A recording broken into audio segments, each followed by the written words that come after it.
There is someone you wish you had spoken to differently. You already know who it is. Their name has been sitting quietly in the back of your mind all day, perhaps all week, perhaps much longer than that.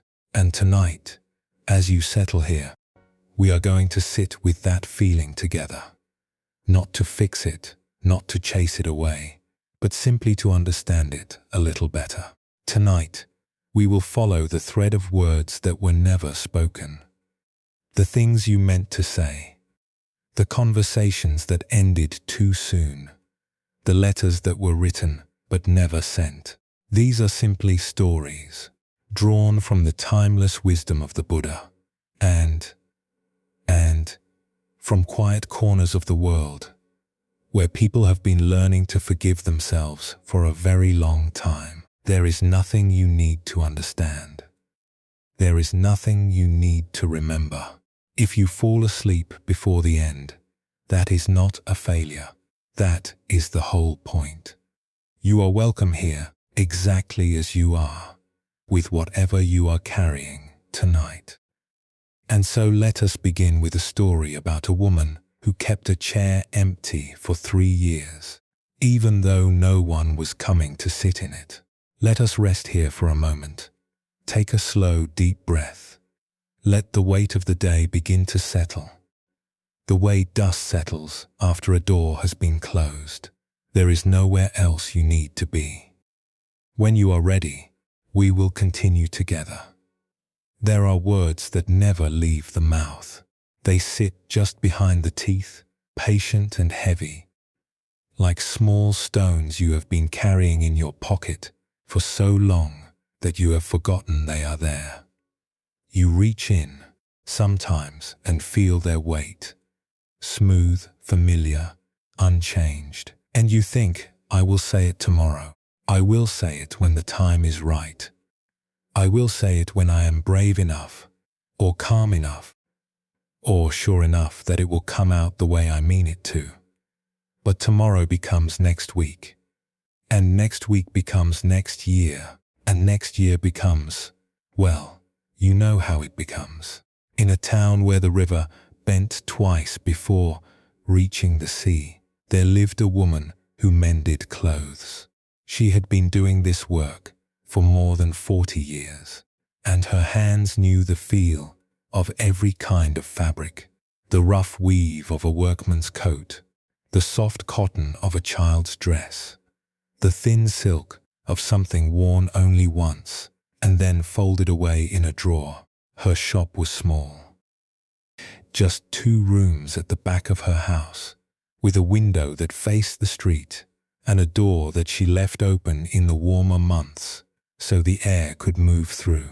The light came in at an angle in the late afternoon, falling across her sewing table in a long golden stripe that moved slowly from one side of the room to the other as the hours passed. The room smelled of old cloth and machine oil, a smell so familiar to her that she no longer noticed it, the way you stop noticing the sound of your own breathing. Her sewing machine was old, older than most of the clothes she mended, and it made a low, steady hum when she worked, a sound that had become the rhythm of her days.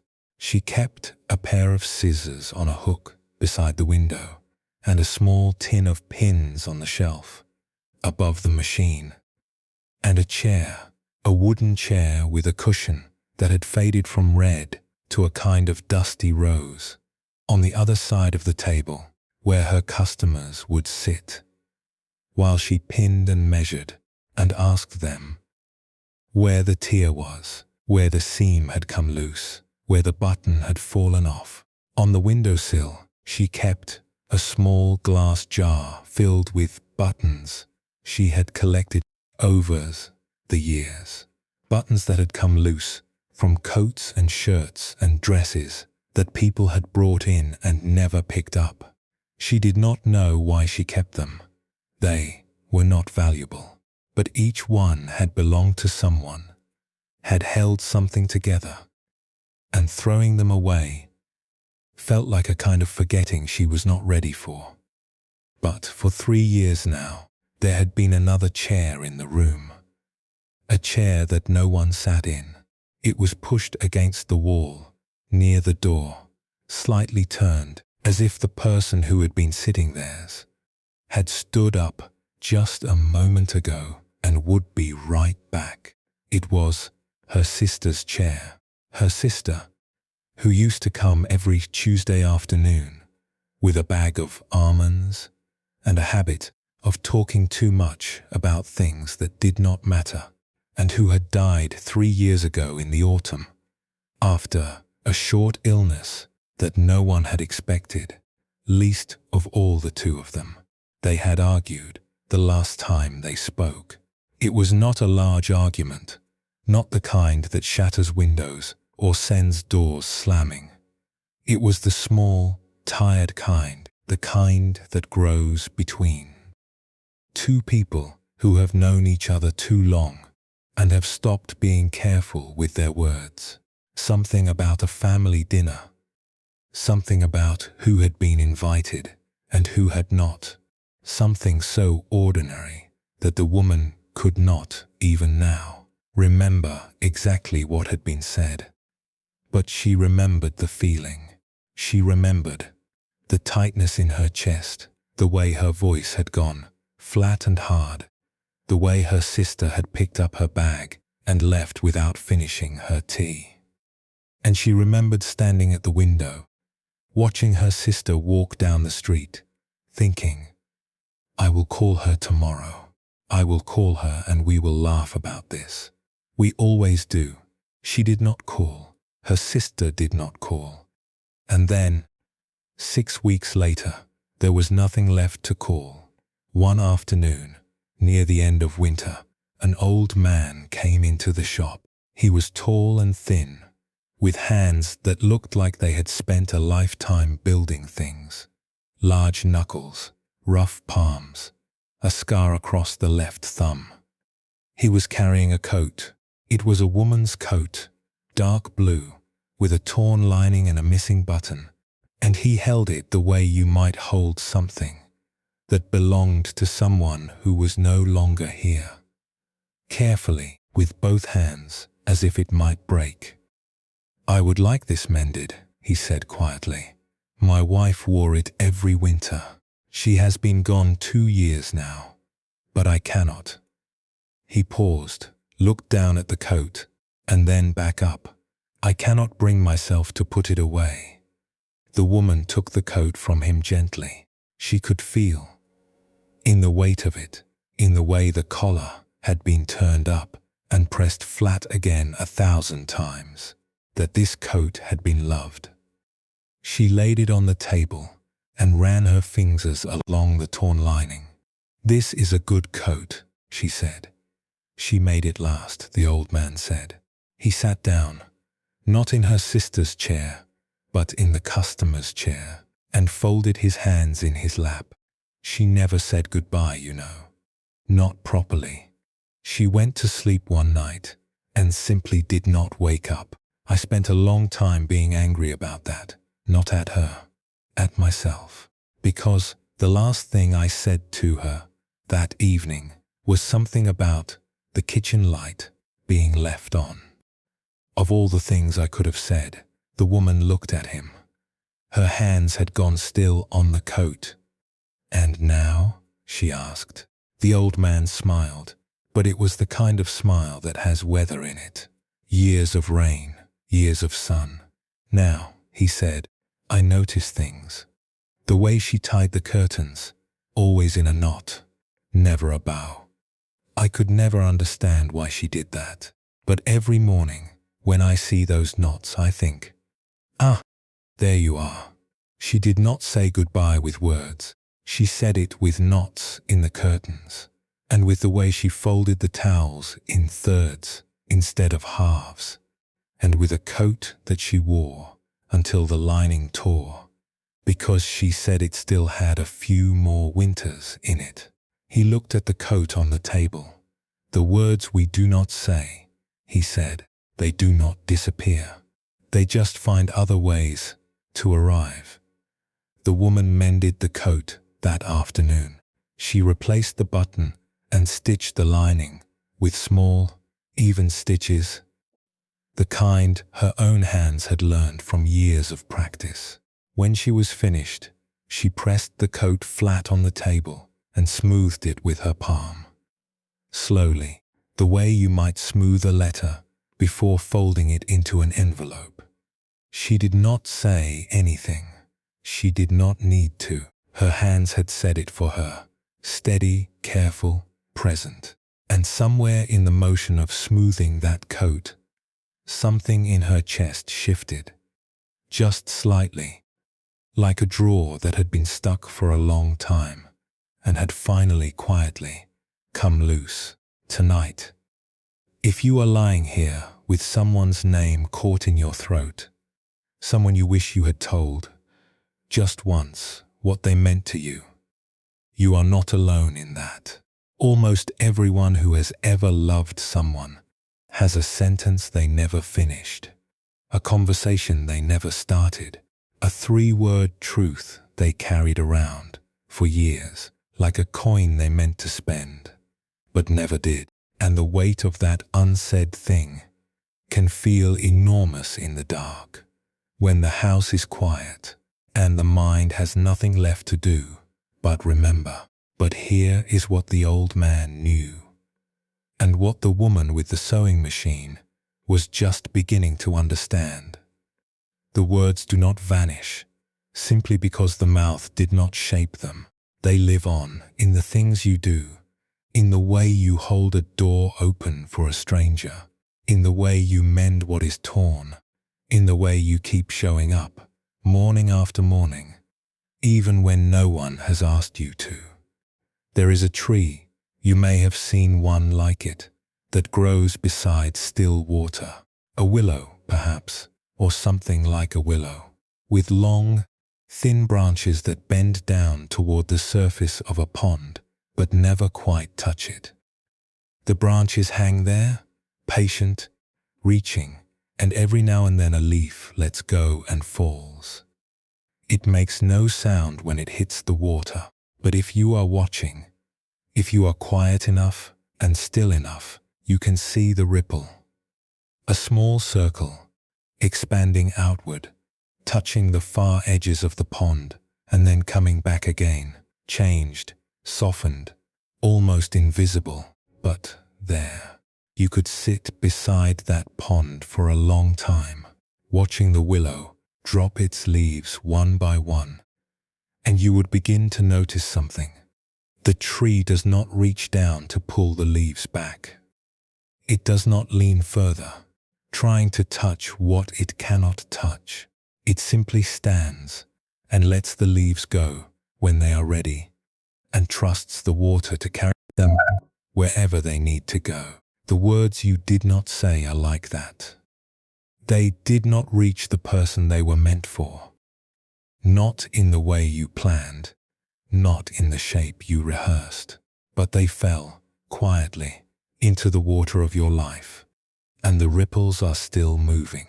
The Buddha spoke of right speech, samavaka.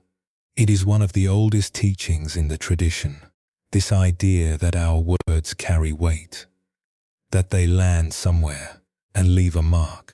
But tonight, we are not thinking about words that were wrong.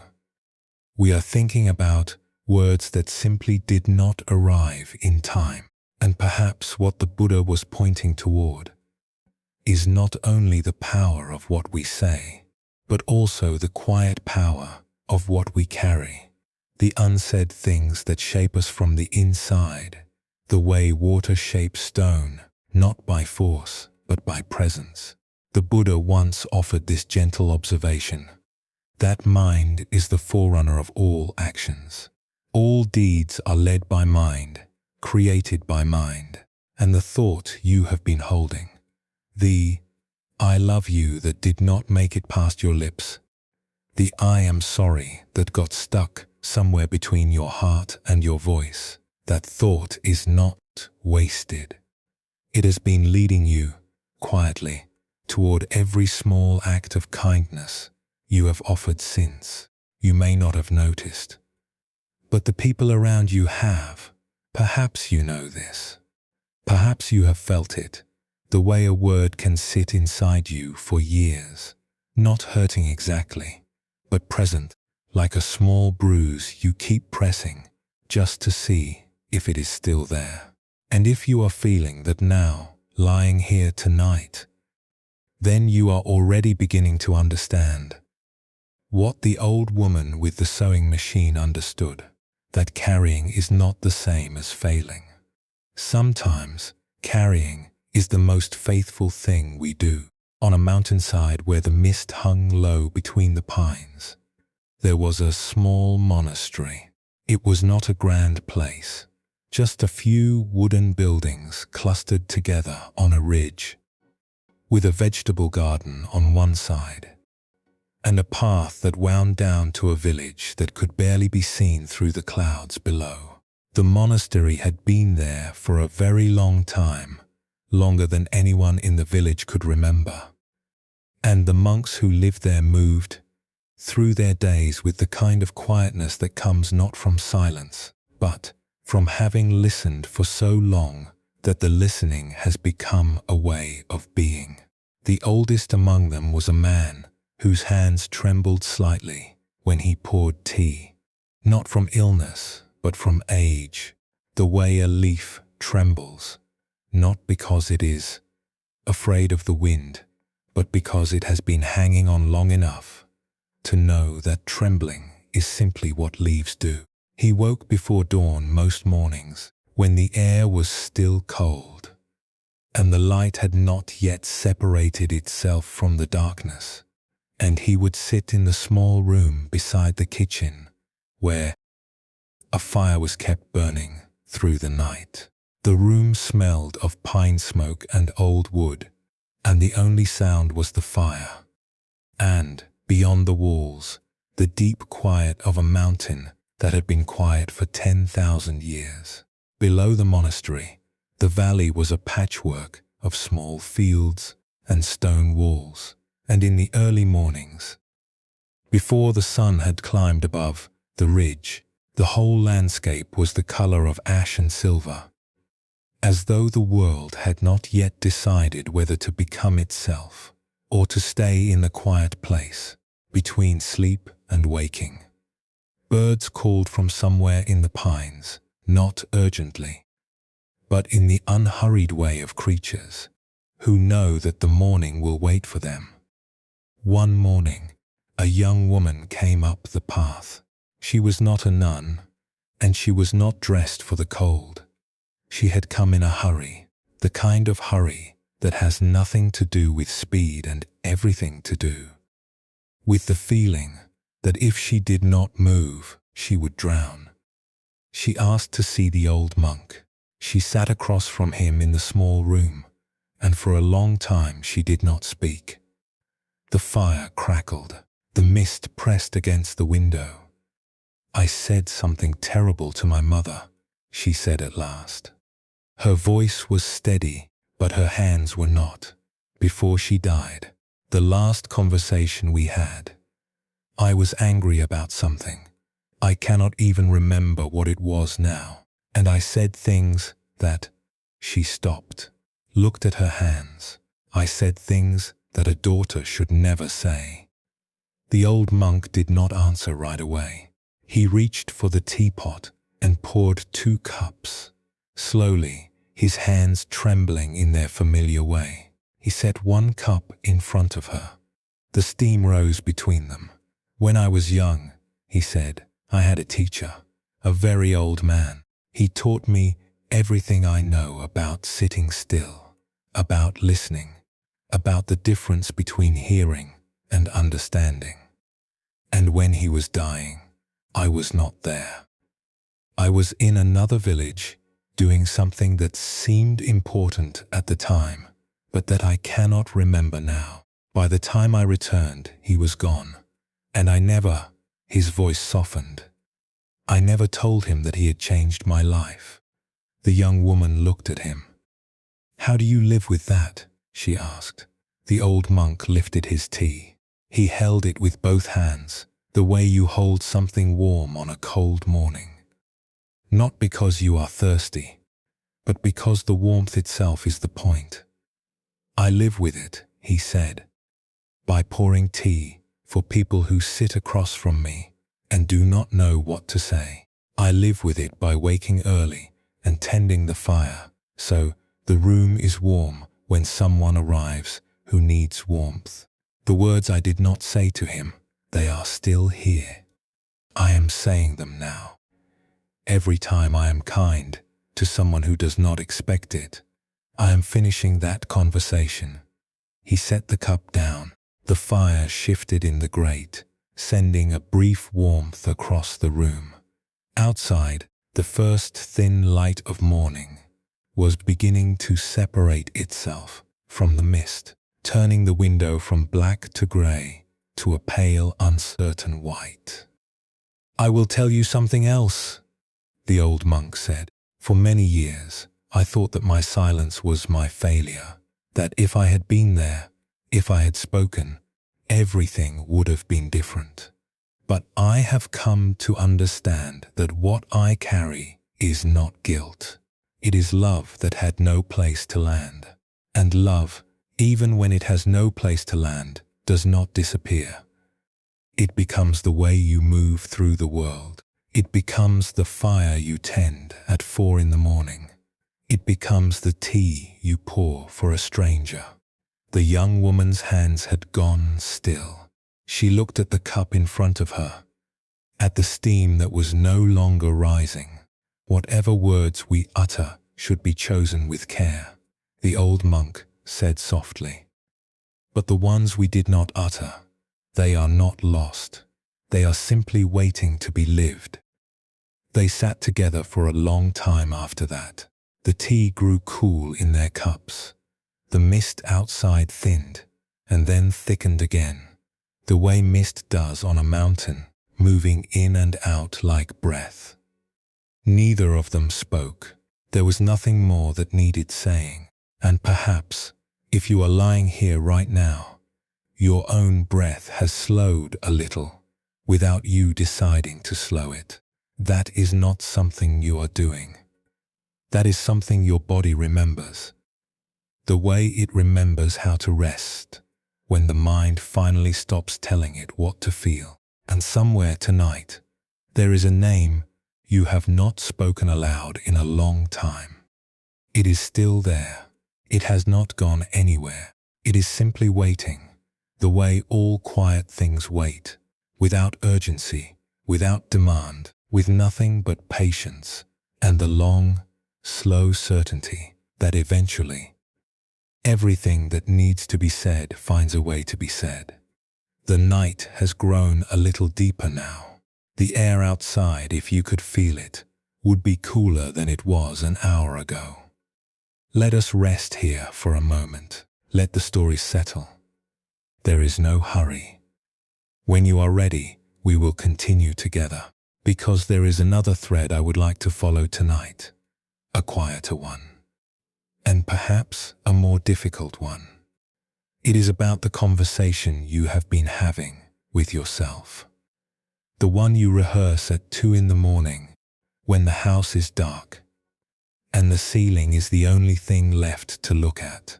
The one where you go back again and again to the same moment and you try one more time to say it differently.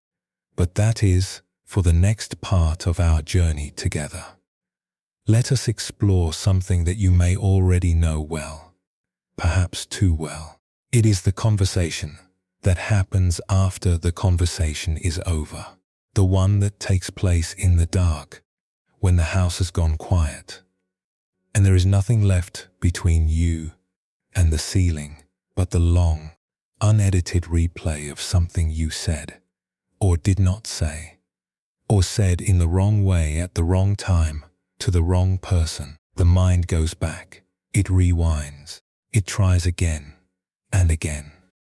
And again, in a small apartment on the 3rd floor of a building that faced a park, there lived a woman who had been a teacher for 31 years. She had retired 2 years ago, And the days since then had been quieter than she expected. Not unpleasant, exactly, but wide in a way that surprised her. The way a room seems larger when the furniture has been taken out. She lived alone. Her children were grown and scattered across the country, calling on Sundays, sometimes Wednesdays, their voices warm but brief, the way voices become when love has settled into routine and no longer needs to prove itself. Her kitchen was small, with a window that looked out onto the branches of an elm tree, and in the evenings she would sit at the table with a cup of chamomile tea and watch the light leave the sky in stages.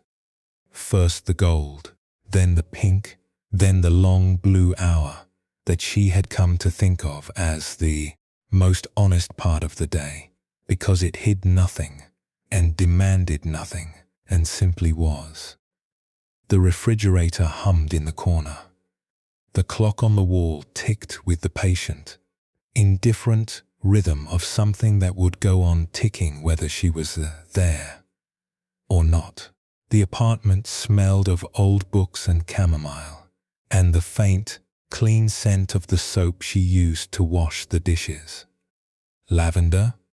Always lavender, because her mother had used lavender, and some habits are not chosen so much as inherited. It was in this kitchen, most nights, that the rehearsal began. She had a routine for these evenings. She would change into the soft sweater her daughter had given her 3 Christmases ago. Grey, a little too large, with sleeves that came down past her wrists, in a way that made her feel held, though she would not have used that word.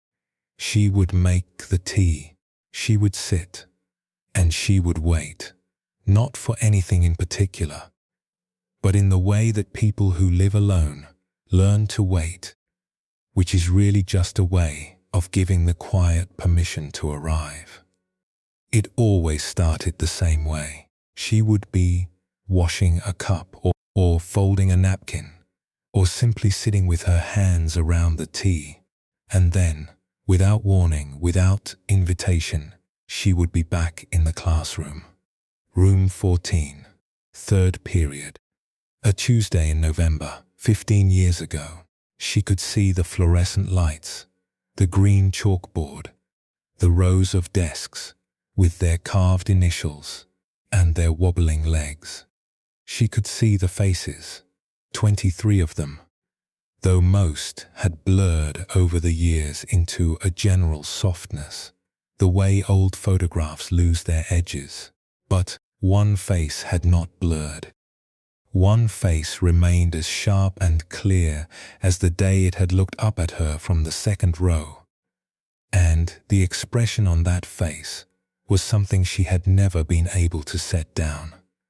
The student had been 14, a quiet girl, the kind who sat near the back and wrote everything down but rarely raised her hand, the kind whose silence could be mistaken for indifference when it was really just the particular shyness of someone who has not yet learned that her voice matters.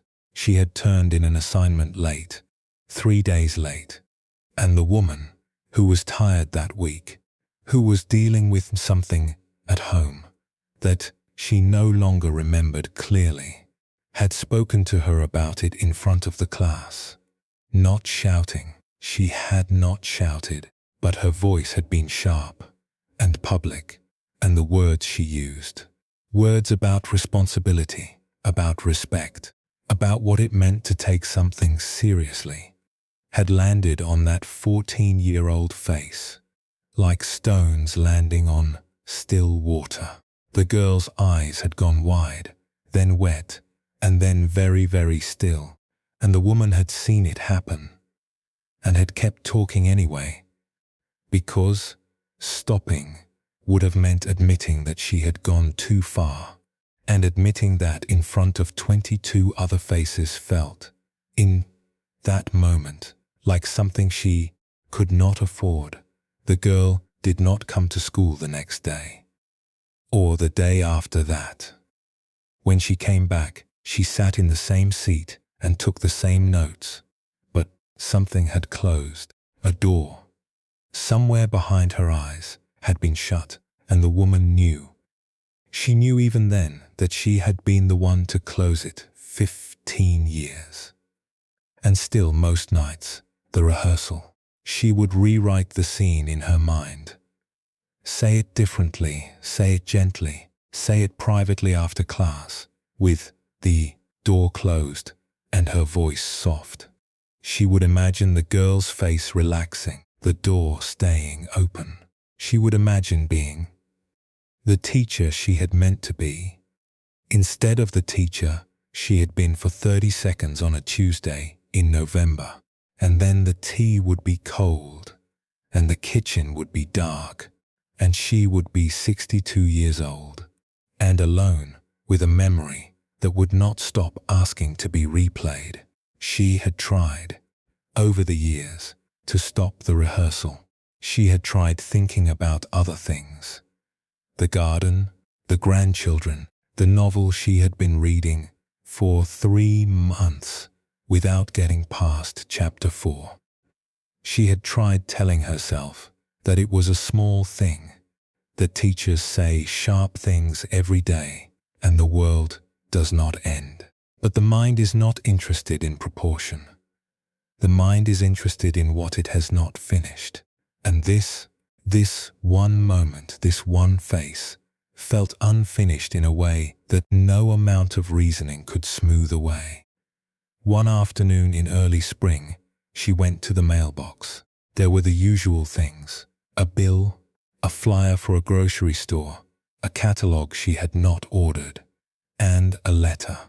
A real letter, handwritten, in an envelope with no return address, but a postmark from a city 300 miles away. She did not recognize the handwriting. She opened it standing in the hallway, the way you open something when you do not yet know whether it will be heavy or light. Dear Mrs. The letter began, and then her name, written in careful, deliberate script. You probably do not remember me.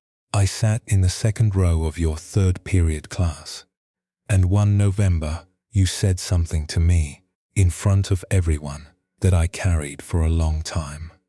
The woman's hand tightened on the paper. Her chest drew inward, the way a body braces for impact. I want you to know that what you said hurt. It hurt badly, and I went home that day and cried for a long time. And for months afterward, I was afraid of every teacher I had. But I also want you to know, and this is why I am writing, that what you said changed something in me. Not right away. It took years.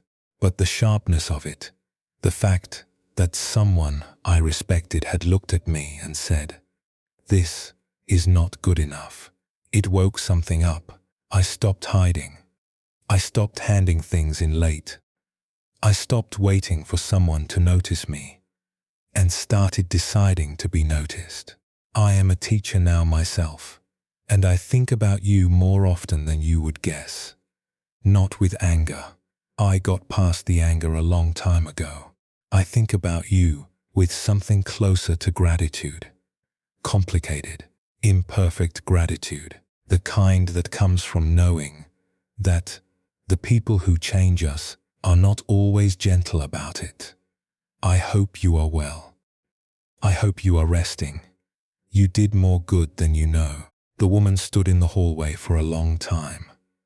The letter trembled in her hands. Not from cold, not from age, but from the particular trembling that happens when something you have been holding for 15 years is suddenly, without ceremony, set down by someone else's hands instead of your own. She cried, but not from relief. She cried because she understood, finally, what she had been doing all those nights in the kitchen. She had been punishing herself for a wound that had already healed. Not because the wound did not matter, but because She had never allowed herself to believe that healing was possible without her permission. The girl had healed on her own terms, in her own time, in a way the woman could never have predicted or controlled.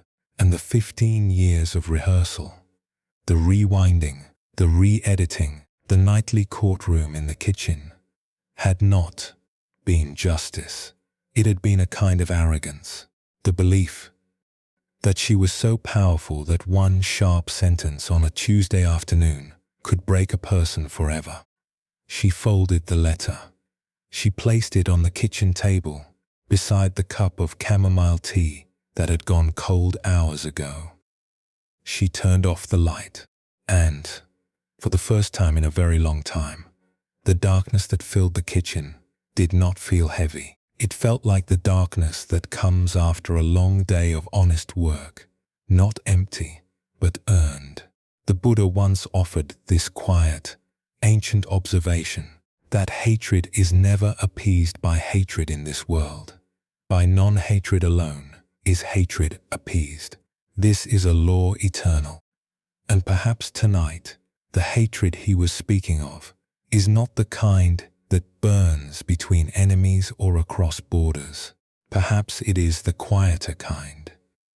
The kind that turns inward, that lives in the kitchen at midnight, that replays the same 30 seconds over and over and whispers, "You should have known better. You should have been kinder. You should have been someone other than who you were. But you were who you were. You knew what you knew. And the person you hurt, they are not frozen in that moment the way you are. They have moved on, grown, changed, become someone you might not even recognize. The thought manifests as the word, and the word manifests as the deed, and the deed develops into habit. But the reverse is also true. The thought can change, and when the thought changes, the whole chain changes with it. Tonight, if you are lying here with something that still makes you wince, the thing you said 10 years ago in a conversation, you have replayed so many times that it has worn smooth, like a stone you keep turning in your pocket. Perhaps it is worth asking yourself this one gentle question: the person you hurt. Have you asked them lately whether they are still hurting? Or have you simply assumed that, because you are still bleeding, they must be too? In a village at the edge of a desert, where the sand turned gold in the evening light, and the wind carried the faint, dry scent of sage and stone, there lived a man who made pottery. He had been making it for most of his life. Bowls, plates, cups, the ordinary vessels that ordinary people use to eat and drink and carry water from the well. His workshop was a low building with thick mud walls that kept the heat out during the day and held the warmth in at night, and the door was always open, because in the desert, a closed door means you are either sleeping or you do not want company. And he was almost never sleeping, and he always wanted company. The wheels sat in the center of the room, on a low platform of packed earth, and around it were the shelves, row after row of bowls and cups and plates in various stages of drying, some still dark with moisture, others pale and chalky, waiting for the kiln. There was a stillness in the room that had nothing to do with silence. It was the kind of stillness that accumulates in a place where one person has been doing the same work, with the same hands, in the same quiet way, for a very long time. The walls themselves seemed to breathe with it. But for 40 years, there had been one person whose company he did not want, a friend, or someone who had once been a friend. Back when they were both young, and the desert felt like something to cross together, rather than something to endure alone. They had grown up side by side, learned the trade from the same teacher, shared the same kiln. And then, one year, something happened between them. A betrayal, he called it. Though if you pressed him for the details, the story would shift and shrink, the way all old grievances do when you hold them up to the light. Something about a promise, something about a customer, something about a kiln that was used without asking. The kind of thing that, between two people who trusted each other, might have been resolved over tea and a long evening. But they did not resolve it. They built a wall instead, not of mud or stone, but of silence, which is the strongest building material there is, because it never wears out and it never needs repair. The friend had died 3 years ago. The wall was still standing. The potter sat at his wheel one evening, the light falling in long red stripes across the floor, the sand hissing gently against the doorframe, the way it always did when the wind came from the south. He reached for the clay, a lump of it, cool and wet, heavy in his palms. He placed it on the wheel and began to turn. And as his hands shaped the clay, he noticed something he had noticed 1,000 times before, but had never quite understood until now. The clay did not remember its old shape. Every time he pressed it down and started again, it became something new, willingly, without resistance, without the need to hold on to what it had been a moment ago. It did not grieve the bowl it almost was. It simply waited to become whatever came next. He worked for a long time. The light left the walls and the room grew dark.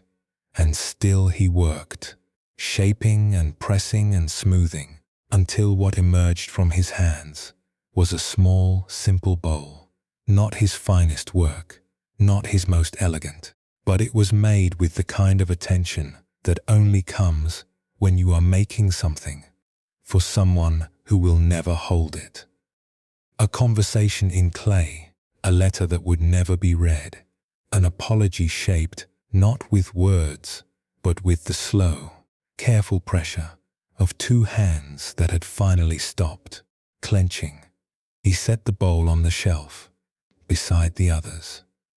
The last light of the evening had gone from the room, and the only illumination now was the soft glow of the cooling kiln in the corner, a warmth that pulsed faintly, like a heartbeat slowing toward sleep. He stood and looked at the bowl for a long time.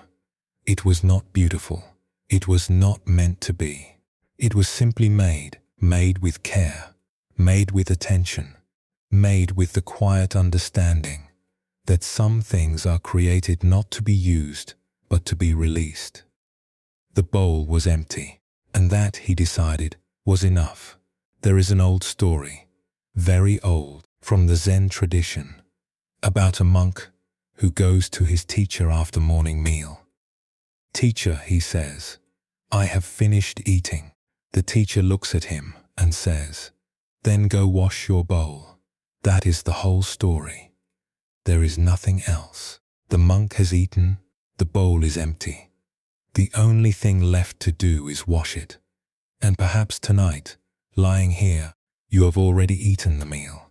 You have already eaten the meal. You have already lived through the moment you keep replaying. The bowl is empty. It has been empty for a long time. All that remains is to wash it and set it down. There is a gentleness in that story that is easy to miss. The teacher does not say, "You should not have eaten." He does not say, "Why did you eat so much?" or "Did you eat the right thing?" He simply says, "You have eaten. Now wash the bowl." The meal is over. The only thing left is the small, quiet act of cleaning up. Not with guilt, not with heaviness, just with the ordinary care of someone who has finished something and is ready to move on. The Pali word for this particular kind of restless replaying is kukuka. It is sometimes translated as remorse, sometimes as worry, sometimes as the vague, unsettled feeling that something has not been finished. But what it really describes is the mind picking up the same stone again and again, turning it over, looking for something that was there once but is no longer there. The way you might search your pockets for a key you already used to open the door. The door is open, you are already inside, but the hand keeps reaching for the pocket because the hand does not yet know what the rest of you has already understood.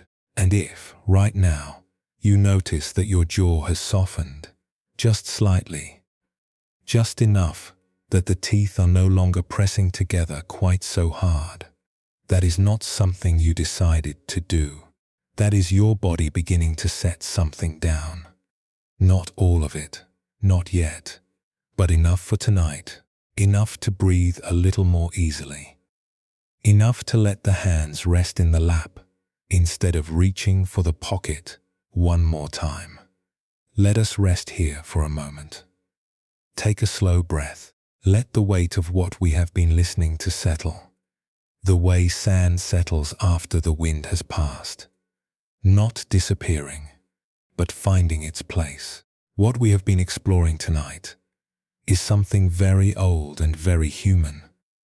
The way the mind holds on, the way it replays and rehearses and re-edits, searching for the version of events where everything goes right. And perhaps gently, we have begun to see that the rehearsal itself is the weight. The moment has passed. The words were spoken. The bowl is empty. When you are ready, we will continue together, because there is someone, perhaps, whom you have not forgiven. Someone whose apology you have been waiting for, the way you wait for a letter that may never come. And here is where tonight's journey takes a turn you might not expect. This connects to something we have all felt at one time or another. A waiting that has no deadline, no tracking number, no way to know whether what you are waiting for is even on its way. It is the waiting for an apology, the waiting for someone to say, "I am sorry, I was wrong, I should not have done that."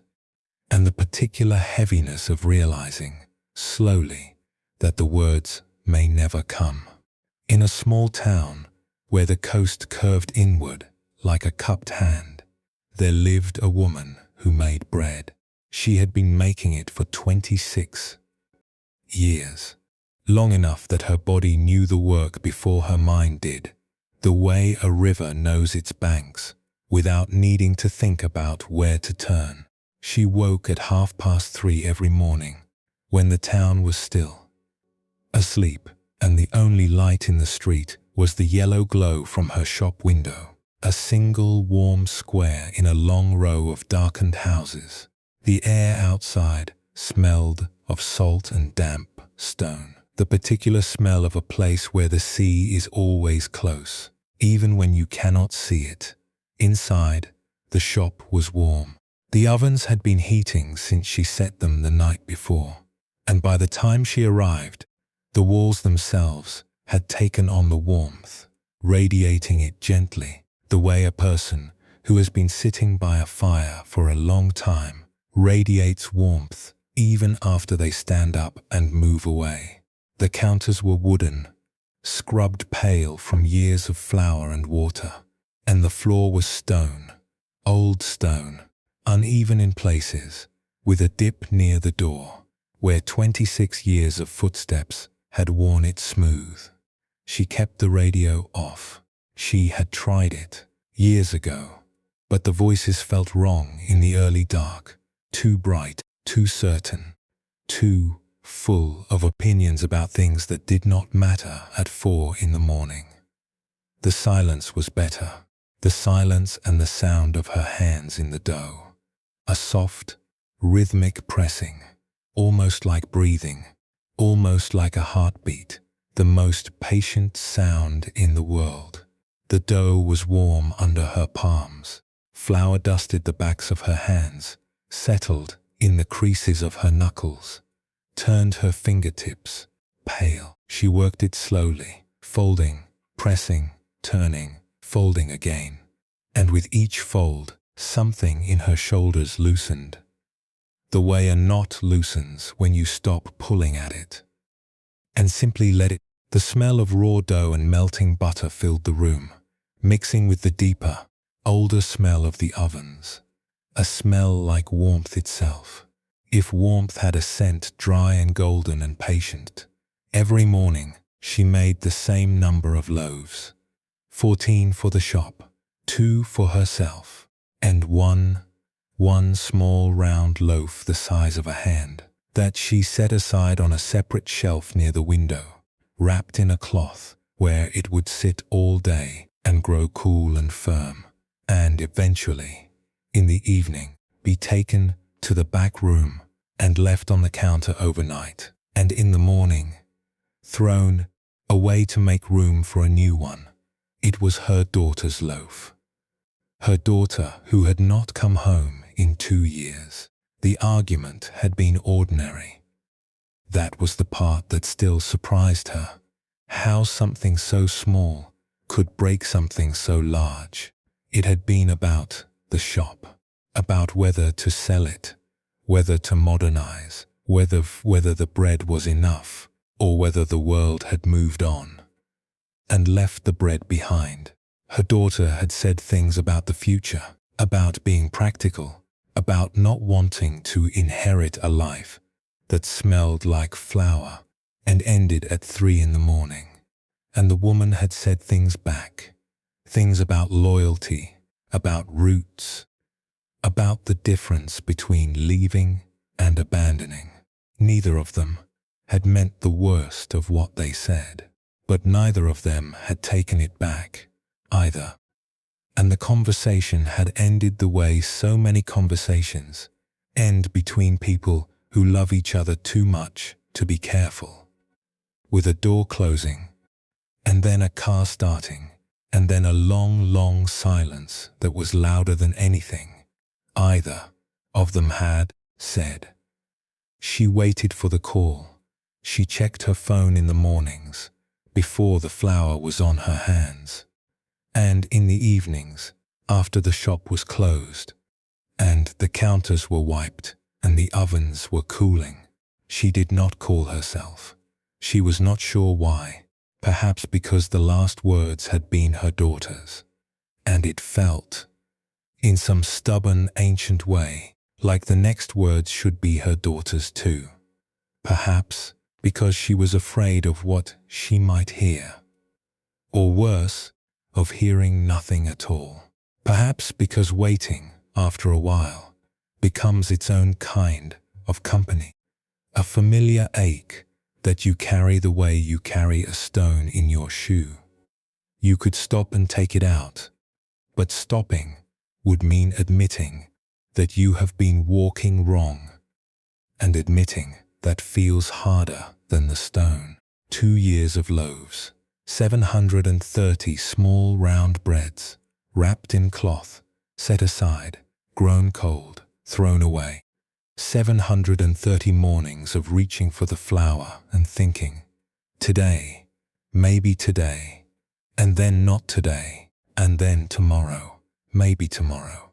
One morning in late autumn, when the air outside was sharp with the first real cold of the season, and the sea was the color of iron, she finished the loaves and set her daughter's bread in its usual place by the window.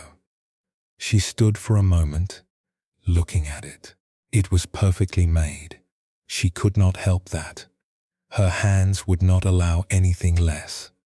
And it sat there in its cloth, round and warm, and waiting for someone who was not coming. She picked it up.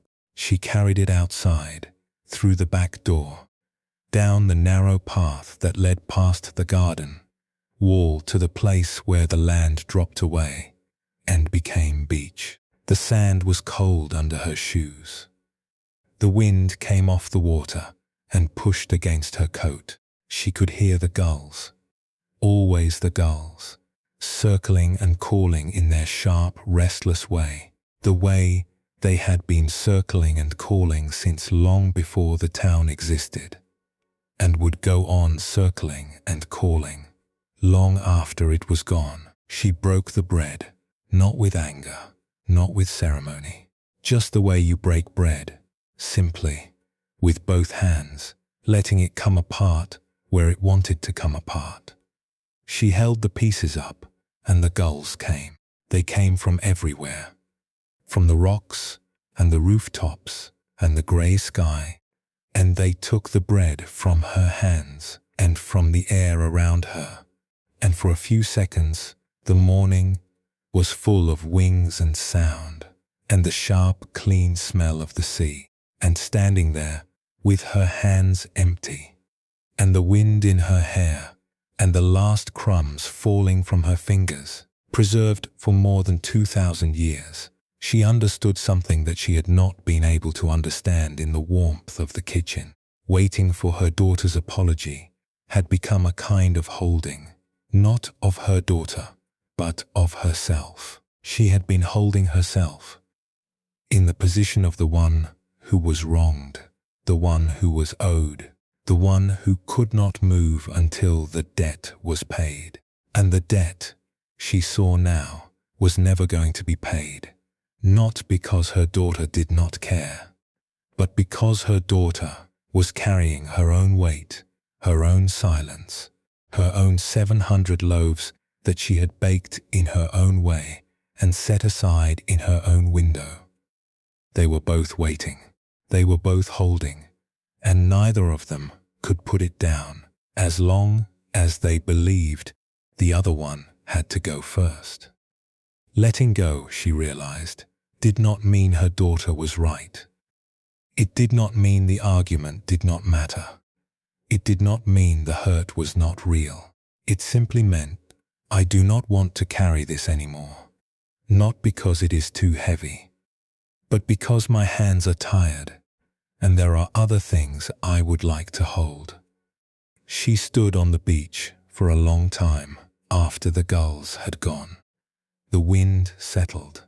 The sea moved in its slow, eternal way, pulling back and coming forward, pulling back and coming forward, the oldest rhythm in the world, the rhythm that was here before language, before apology, before the invention of the word sorry.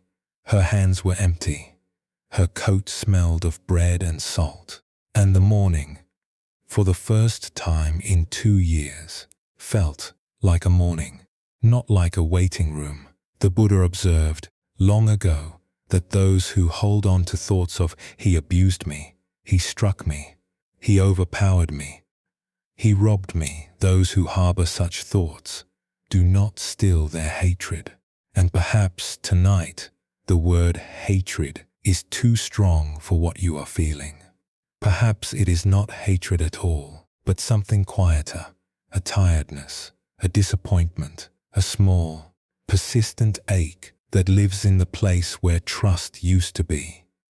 But the teaching still holds. Holding the thought does not bring the apology closer. It only makes the waiting heavier.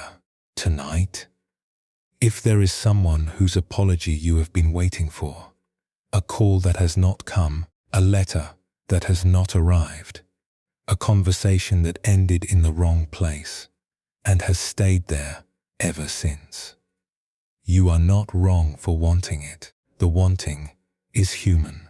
The wanting is love, looking for a place to land. But the waiting is something you can set down.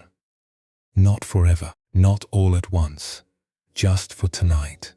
Just enough to let your hands rest. There is a tradition in a part of southern Africa among a people called the Babemba. When someone in the village does something wrong, something hurtful, something careless, something that damages the fabric of the community, the village does not punish them. Instead, the entire village gathers in a circle around the person, and one by one, Each villager speaks, but they do not speak about what was done wrong. They speak about what the person has done right. They tell stories. Stories about the time the person helped carry water during the drought. About the time they sat with a sick child through the night. About the time they shared their food when there was not enough. They speak for as long as it takes, sometimes hours, sometimes days, until the person in the center of the circle remembers. Not what they did wrong, but who they are. Perhaps forgiveness does not always begin with the person who hurt you. Perhaps, sometimes, it begins with remembering who you were before the hurt arrived. The person who laughed easily, who trusted without checking, who opened the door without first looking through the window to see who was there. That person is still here. They have not gone anywhere. They are simply waiting, the way all quiet things wait, for the noise to settle so they can be heard again. Under a banyan tree, at the edge of a village where the rice fields stretched out flat and green toward a line of low hills, there was a small tea stall. It was not much to look at. 4 wooden posts holding up a tin roof, 2 tables, a bench, and a fire pit where a woman who was no longer young and not yet old kept a copper kettle going from morning until the light left the fields. The rain was falling, not hard, but steadily, the kind of rain that means to stay, the kind that turns the world quiet and close, and makes everything smell of wet earth and green things growing. The water ran off the tin roof in thin, even streams, like curtains, and beyond them, the road was empty, and the fields were silver with rain. The woman moved slowly between the kettle and the tables, pouring tea into small clay cups that she made herself from the red earth near the river. Her hands were dark and steady, the hands of someone who has poured 10,000 cups and will pour 10,000 more without hurrying, without spilling, without needing to think about where the cup ends and the tea begins. The stall smelled of lotus tea and wood smoke, and the particular sweetness of rain falling on warm ground. A customer sat at the table nearest the fire, a younger woman, perhaps 40, with a shawl pulled tight around her shoulders and the look of someone who has walked a long way in the rain and is not sure whether she has arrived anywhere yet. "May I ask you something?" the younger woman said. The tea seller poured 2 cups and sat down across from her. The rain tapped on the roof above them, steady, patient, unhurried. "Your neighbor," the younger woman said. "The one who has been speaking badly of you for years. Everyone in the village knows about it. How is it that you still bring her tea every morning?" The old woman lifted her cup and held it in both hands. The steam rose between her fingers. "Ah," she said, "you want to know about forgiveness. I want to know how you do it," the younger woman said, "because I cannot. I have someone," she paused, and her fingers tightened on the cup, "someone who hurt me very badly. And I have been carrying it for so long that I am not sure I remember what I was like before I was carrying it." The tea seller was quiet for a moment. The rain filled the silence the way rain does, not by being loud, but by being everywhere. "Let me tell you something about forgiveness," the tea seller said. "It is not what most people think it is. Most people think forgiveness is something you give to the other person.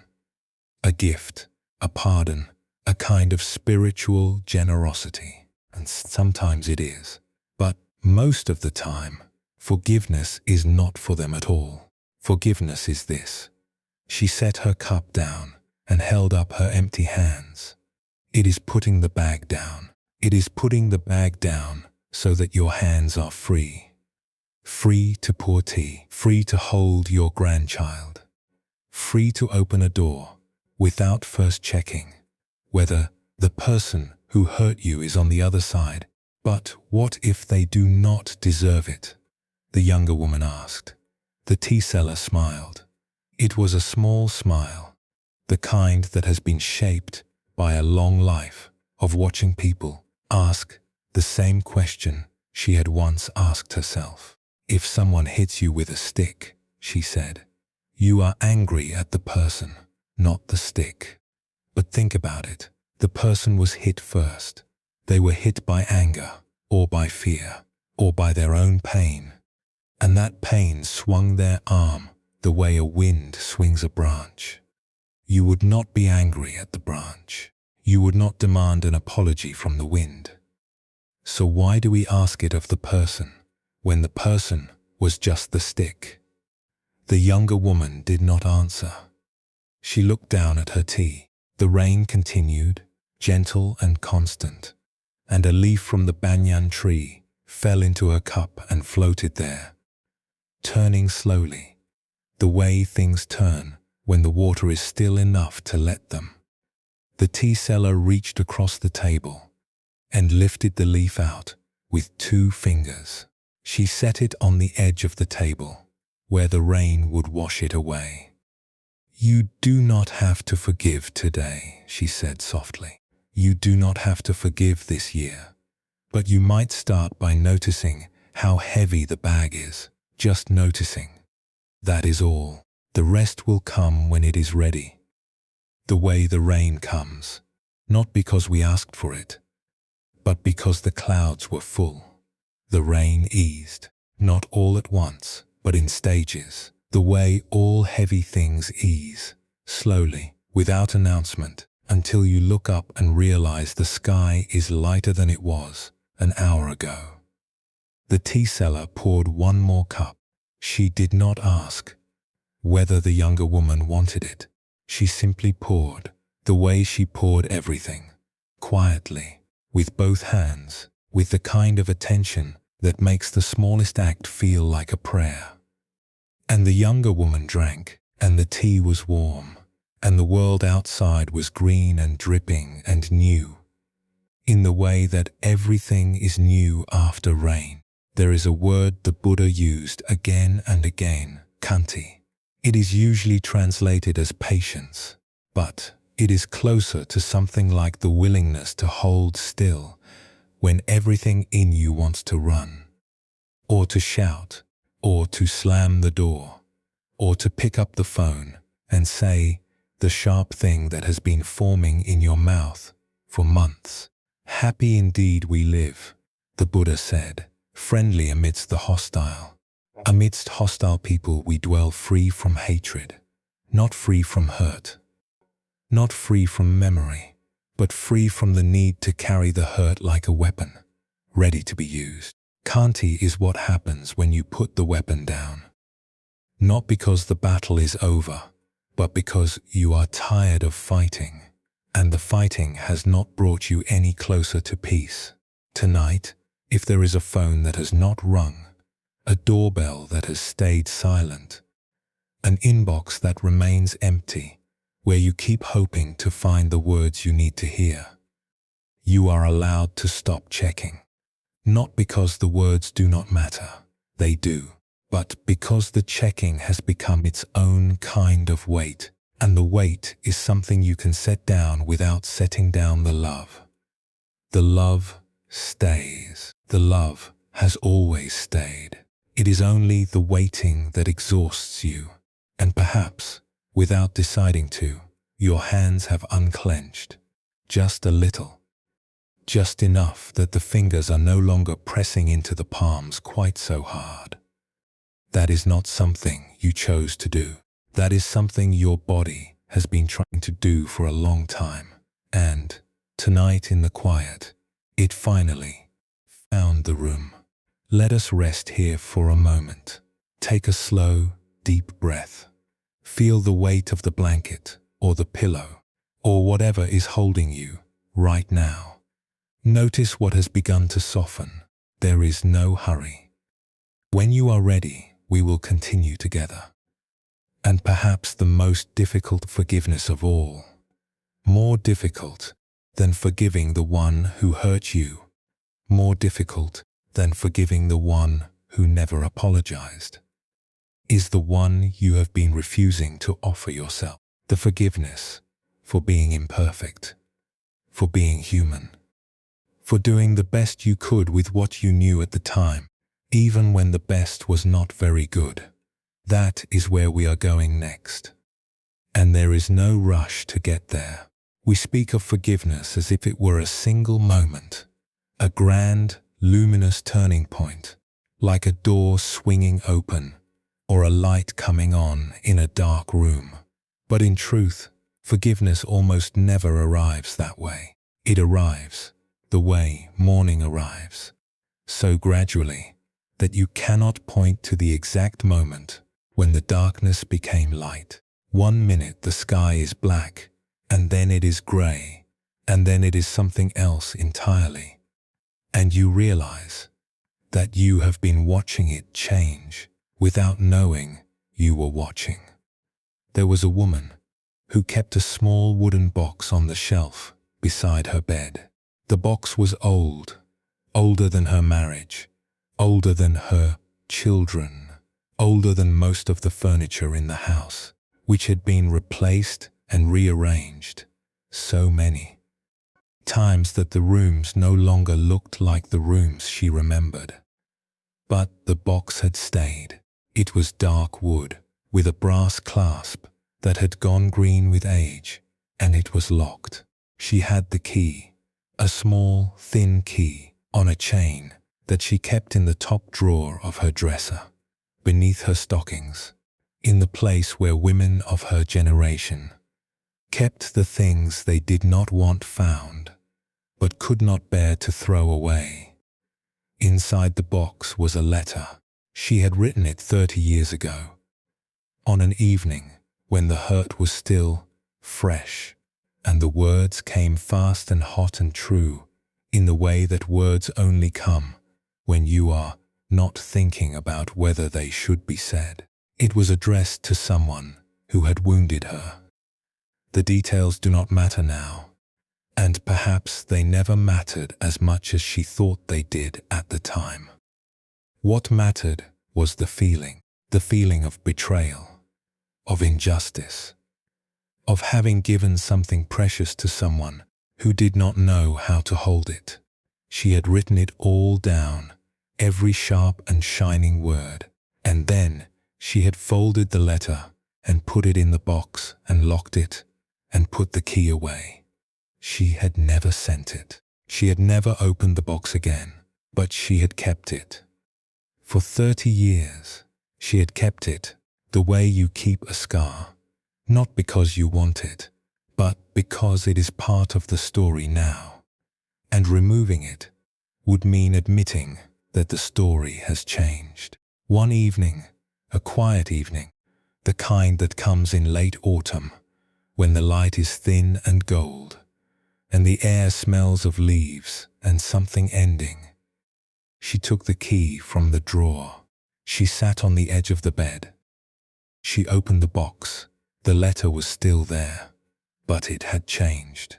The paper had yellowed and gone soft at the edges, and the ink, she had used a fountain pen, the kind her father had given her, had faded from black to a pale, watery blue, and in some places the words had blurred together, running into each other the way watercolors run when you leave them out in the rain. She tried to read it. She could make out some of the words, betrayed, and never, and how could you? But most of it was gone. The paper had absorbed the ink back into itself, the way the earth absorbs rain. And what was left was not a letter anymore, but a memory of a letter, a ghost of feeling, a shape without edges. She laughed. It was a small laugh, quiet, surprised. The kind of laugh that comes when you realize you have been guarding a door that no one has been trying to open. Time had done what she could not. Time had forgiven before she had. Not by erasing the hurt. The hurt had been real, and the box was proof that it had mattered. But by softening it, blurring it, turning it from something sharp into something you could hold without cutting yourself. She closed the box. She set the key on top of it. Not in the drawer, not beneath the stockings, but on top where anyone could see it, where it could catch the light from the window in the morning. She did not lock it. There was nothing left to lock away. Perhaps you too are carrying something that has already begun to dissolve. A grievance, a grudge, a sentence someone said to you years ago that lodged itself behind your ribs and has been living there ever since. Like a splinter too deep to reach, perhaps. If you were to open the box tonight, if you were to look at the thing you have been guarding so carefully, you would find that it has changed, not disappeared, but softened, blurred at the edges, ready perhaps to be set down. Let us explore what that setting down feels like, because there was a man who tried to build it, literally, with his hands, out of wood and nails and patience. In a workshop at the edge of a lake, in a part of the world where autumn comes early and stays long, a man spent his evenings building a chair. He was not a young man. His hair had gone white in the way that snow goes white, not all at once, but in patches, unevenly, as if the years had touched some parts of him more than others. He had been a carpenter for most of his life, and his hands were thick and rough, the hands of someone who has spent decades turning raw things into finished things, chaos into order, a pile of wood into something you could sit in and feel held. The workshop was a low building with wide windows that looked out over the lake, and in the late afternoons, when the light came in from the west, the whole room turned amber.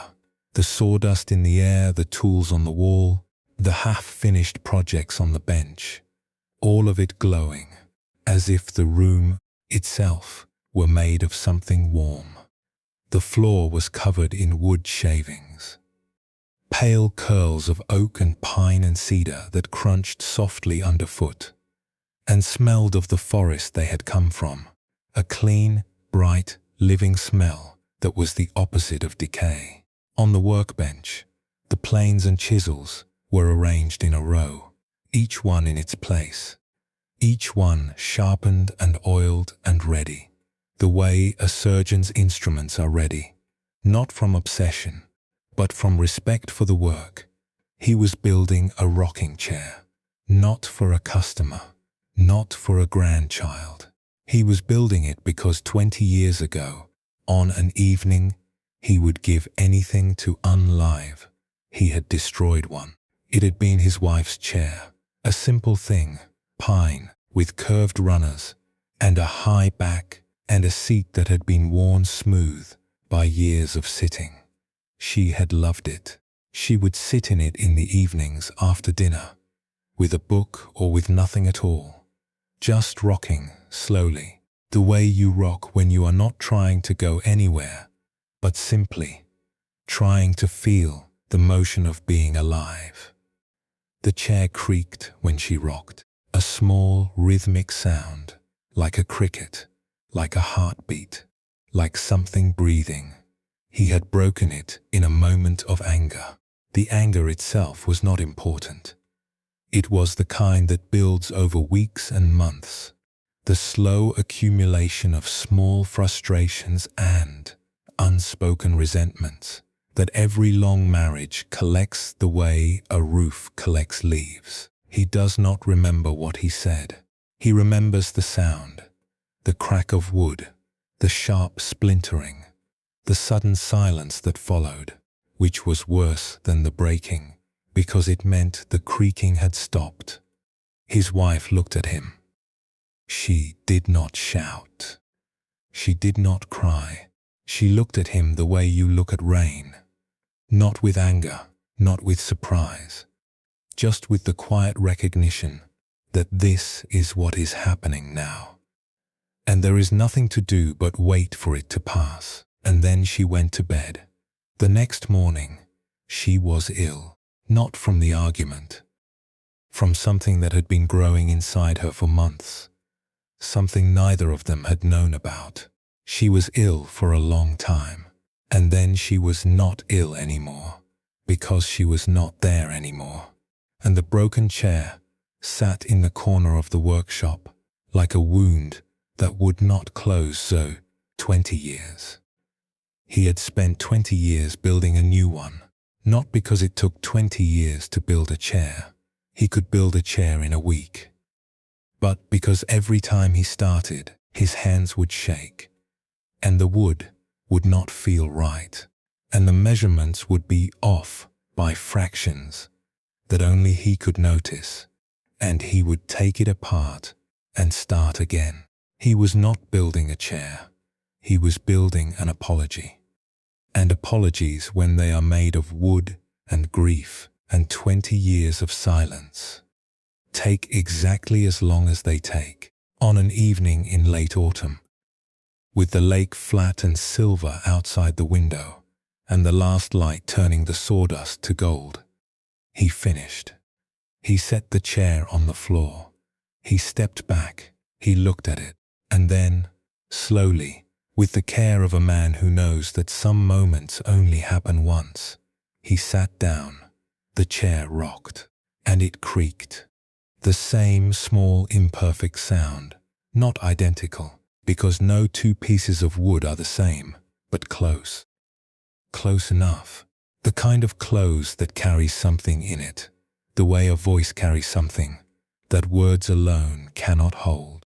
He sat there for a long time, rocking, listening to the creak, and he understood something that he had not been able to understand in all the years of trying. She had not loved the chair because it was perfect. She had loved it because it creaked. She had loved the imperfection, the small, rhythmic announcement that something was holding together, despite not being entirely sound. That is what forgiveness sounds like. Not silence, not the absence of damage, but the small, imperfect sound of something still holding. Outside the window, the lake was perfectly still. Not a ripple, not a current, just the flat, silver surface of water that has nowhere to go and is content with that. A heron stood at the far shore, motionless, its reflection so clear that it was impossible to tell where the bird ended and the water began. The evening smelled of cold air and cedar, and the faint, sweet scent of apples from the tree behind the workshop. The tree his wife had planted the year they moved in, which still bore fruit every autumn, as if it had not heard the news. He rocked until the light was gone, and the lake outside was dark, and the workshop was full of shadows. The chair creaked, the chair held. The Buddha once observed, with the gentleness of someone who has seen a great deal of suffering and has chosen again and again not to look away. All tremble at violence, all fear death. Putting oneself in the place of another, one should not kill, nor cause another to kill. And perhaps tonight, the violence we are speaking of is not the kind that breaks bones. It is the kind that breaks trust, that breaks promises, that breaks the small, fragile agreements we make with each other about how we will behave and who we will be. And putting oneself in the place of another, the one who did the breaking, does not mean agreeing with what they did. It means remembering that they too were trembling. They too were afraid. They too were doing the best they could with hands that were shaking. There is an old story, very old, much older than the Buddha, and yet somehow perfectly in harmony with everything the Buddha ever taught, about a young man who had done terrible things. He had hurt people. He had destroyed things that could not be rebuilt, and the weight of what he had done drove him to the mountains, to a cave high above the world, where the wind came through the cracks in the stone, and the only company was the sound of his own breathing and the slow drip of water from the ceiling, counting the seconds the way a clock counts them, without judgment, without opinion, simply marking what passes. The cave was high, so high that the clouds sometimes drifted below him, and when they did, the world beneath disappeared entirely, and he was left with nothing but stone and sky, and the thin, cold air that tasted of snow and distance. At night, the moonlight came through the mouth of the cave and lay on the floor in a long, pale stripe, and he would watch it move, slowly, from one side of the cave to the other, measuring the hours the way a sundial measures them, silently, faithfully, without asking anything in return. The stone walls were damp and rough against his back.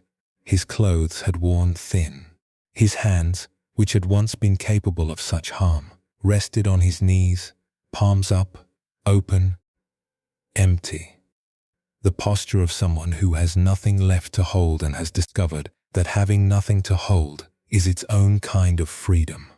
He sat in that cave for a very long time, not because someone told him to, not because he believed that suffering would erase what he had done, but because he did not know what else to do with a body that had caused so much harm, and sitting still seemed like the least harmful thing that body could do. The cold went into his bones, the silence went into his mind, and slowly, so slowly that he did not notice it happening, the way you do not notice your hair growing or the seasons turning, something began to change. The Buddha had said, overcome the angry by non-anger, overcome the wicked by goodness, overcome the miser by generosity, overcome the liar by truth. And the young man, sitting in his cave, was not overcoming anything. He was simply sitting, but the sitting was its own kind of truth. The truth of a body that has stopped running, a mind that has stopped arguing, a heart that has finally, after years of noise, grown quiet enough to hear itself. Forgiveness did not come to him like a door opening. It came like snow. It came so slowly, so gently, so silently, that he did not notice it happening. One morning, after many years, he did not know how many, because time in a cave is not the same as time in a village. He looked at his hands. They were the same hands, the same fingers, the same knuckles, the same lines across the palms. But he was not the same person. Something had melted, something had settled, something had been covered over, the way snow covers a field, not erasing what is beneath, but softening it, rounding its edges, turning it into part of a larger, quieter landscape. He stepped outside the cave. The air was cold and clean, and the valley below was green, greener than he remembered, as if the world had been growing while he sat still.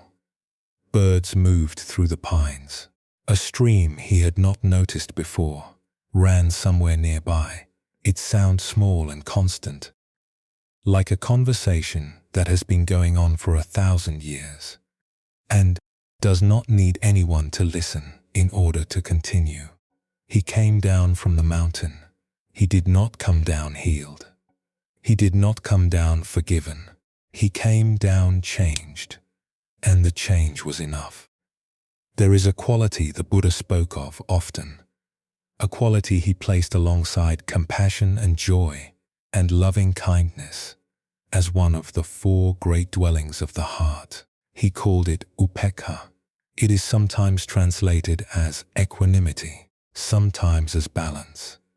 But perhaps the truest translation is this: upekkha is the quiet steadiness of someone who has stopped pulling the rope in a tug of war. Not because they have lost, not because they have given up, but because they have looked down and realized, with a small, startled clarity, that no one is holding the other end. The struggle they have been engaged in, the pulling, the straining, the digging of heels into the ground, has been with themselves all along, and the moment they let go of the rope, they do not fall. They simply stand, and standing, they discover, is enough. Tonight, if you are carrying a weight that has your own name written on it, the mistakes you made when you did not know any better, the version of yourself you wish you could go back and warn, the choices that seemed right at the time and turned out to be wrong in ways you could not have predicted, you are allowed to set it down, not because the mistakes do not matter, they do, but because you have been carrying them long enough that your arms are tired and your back aches, and the weight itself has become heavier than the thing it represents. And perhaps your breathing has changed, not deeper, but slower, as if your body has decided on its own that there is time. There is time to rest. There is time to be still. There is time to stop rehearsing the defense and simply sit in the quiet courtroom of your own heart and hear the verdict that has been waiting for you all along. You did what you could. It was not perfect. It was enough. The night is deeper now. The air has cooled. And somewhere outside, if you listen, not with effort, but with the kind of listening that happens when you have stopped trying to hear something specific, there is a stillness that has always been there, beneath the noise, beneath the worry, beneath the long, exhausting conversation you have been having with your own regret. Let us rest here for a moment. Take a slow breath. Let whatever you have been holding loosen, just slightly. The way a fist loosens when you fall asleep, the fingers uncurling one by one. Not because you decided to let go, but because the body knows, even when the mind does not, that holding is harder than releasing. We will rest here, in that stillness. And when you are ready, we will continue together into the quieter rooms of tonight's journey, where we will talk about the things you did your best with, the meals you cooked when you were tired, the doors you held open when no one was watching, the love you gave in the only way you knew how, which was imperfect and human and more than enough. Let us explore something that almost no one talks about, the quiet guilt of having done your best and still feeling, in the dark, when the house is still and the day is done, that your best was not quite right. Not wrong exactly, not harmful, just not the version of yourself you had imagined being, the parent you thought you would be, the friend, the daughter, the person who would always show up, always be present, always have the right words at the right time. You did show up. You were present, but the words were sometimes rushed, and the presence was sometimes tired, and the showing up was sometimes done in a body that had already given in everything it had to give, and was running on something less than fumes. In a house at the end of a street, where the oak trees grew so tall their branches met above the road, a woman sat in her living room on a night in early winter.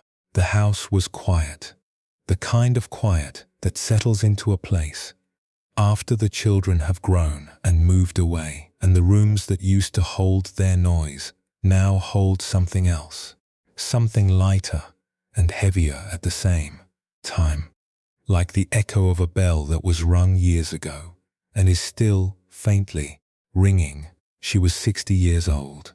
Her hair had been dark once, then streaked with grey, and now it was the color of birch bark, pale, soft, the kind of color that does not call attention to itself but holds the light in a way that younger colors cannot.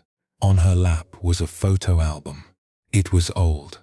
The cover was brown leather, cracked at the spine, and the pages inside were the thick, heavy kind with a sticky surface and a clear plastic overlay that had yellowed with age and curled at the corners. She had not looked at it in a long time. She was not sure why she had taken it off the shelf tonight. Perhaps the quiet had asked her to. Perhaps the house, in its emptiness, had pointed her toward the one place where the rooms were still full. She opened it.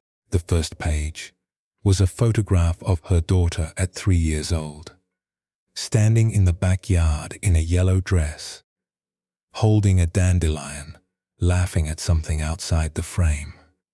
The woman touched the photograph with one finger. She could feel beneath the plastic the faint texture of the paper, the slight ridge where the glue had dried unevenly, and beneath all of that, something else. The weight of time, the way a photograph is heavier than it should be, because it holds not just the image, but everything that surrounded the image. The afternoon, and the light, and the smell of cut grass, and the sound of a child laughing at a dandelion, as if it were the most extraordinary thing in the world. She turned the pages. Birthday parties with lopsided cakes she had baked at midnight, a school play where her daughter wore a costume made from an old bedsheet, a Christmas morning with wrapping paper on the floor, and the tree leaning slightly to the left, because she had never been good at getting the stand straight.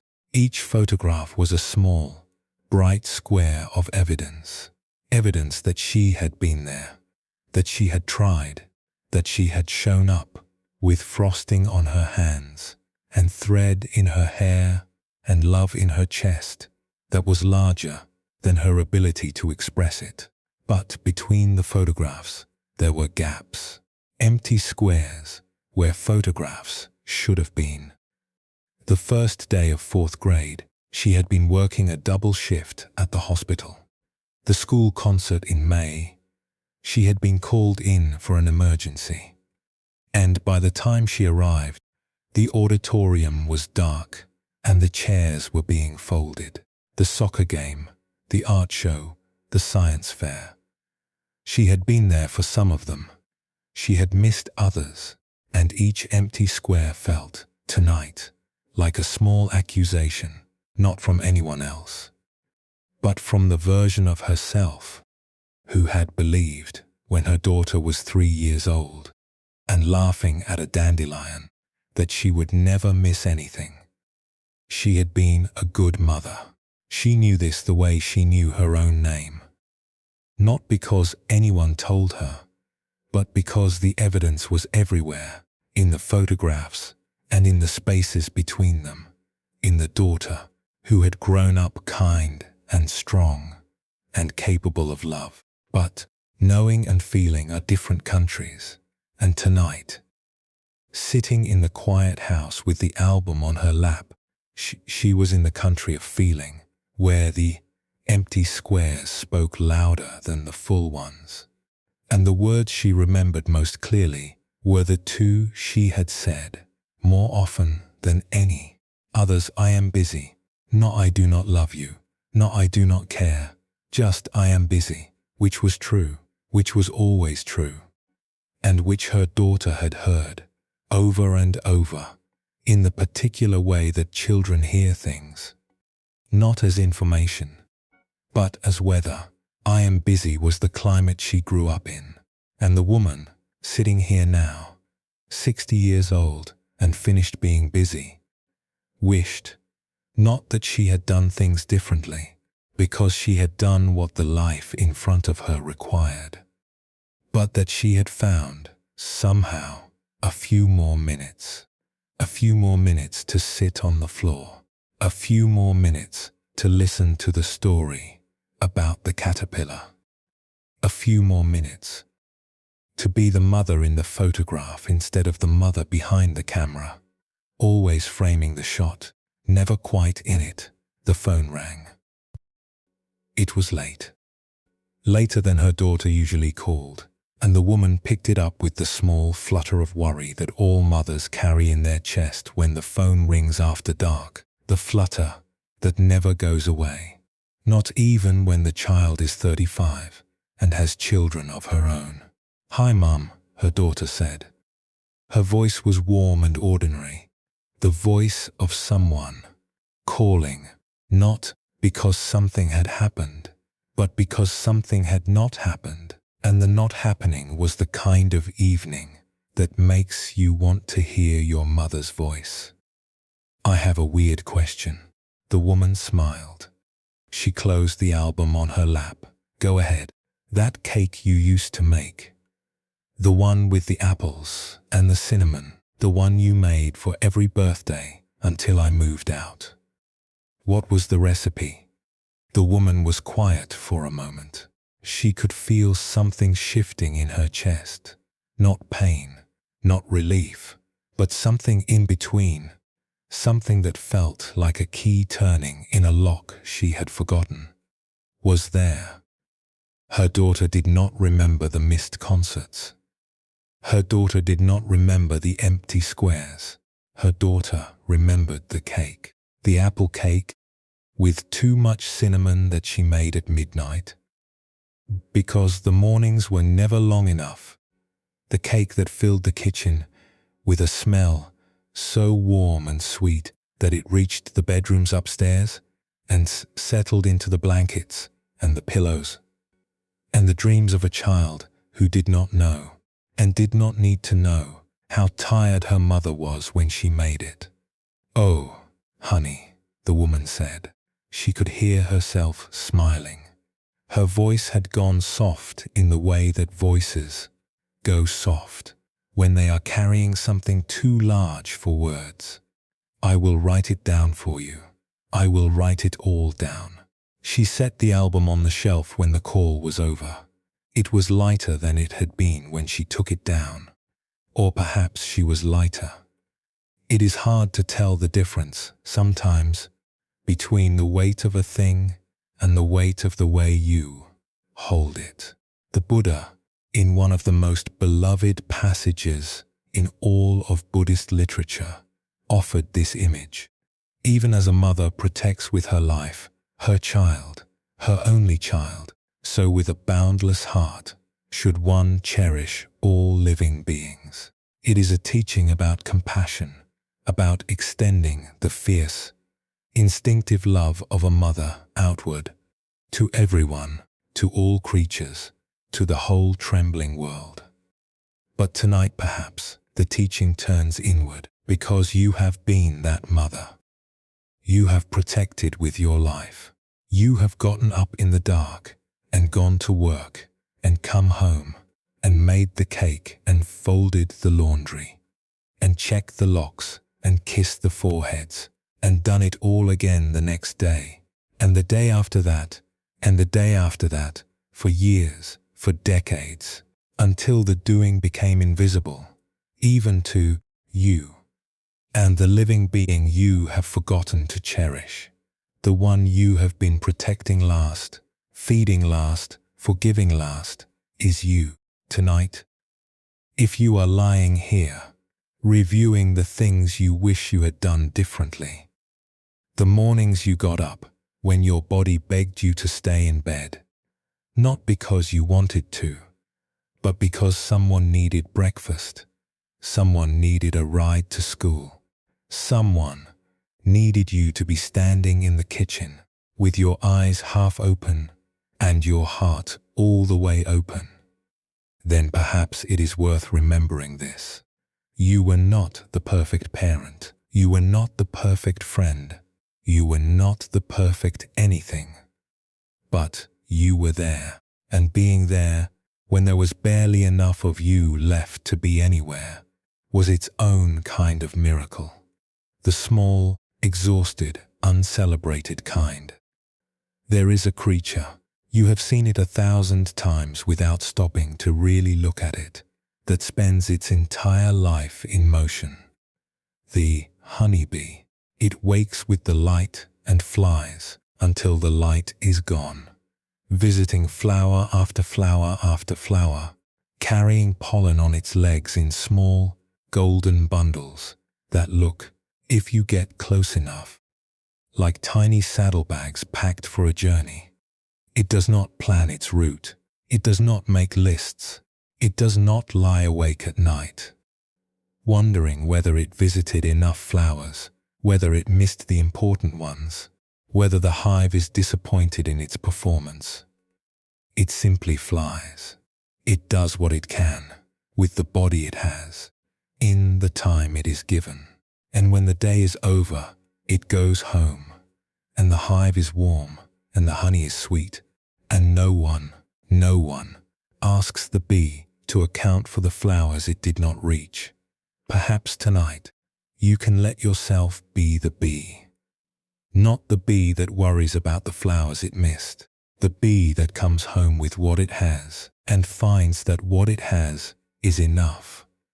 Not because enough is a number, but because enough is a feeling. And the feeling comes when you stop counting. On a cliff above the sea, in a part of the coast where the rocks were black and the wind never quite stopped, there stood a lighthouse. It was not a large lighthouse, just a white stone tower with a narrow spiral staircase inside, and a lamp at the top that burned through the night, every night, turning slowly, sending its beam out across the dark water in long, steady sweeps that reached as far as the horizon, and then came back, reached and came back, reached and came back, like a hand waving to someone who might or might not be there. The woman who tended the light had been doing so for 40 years.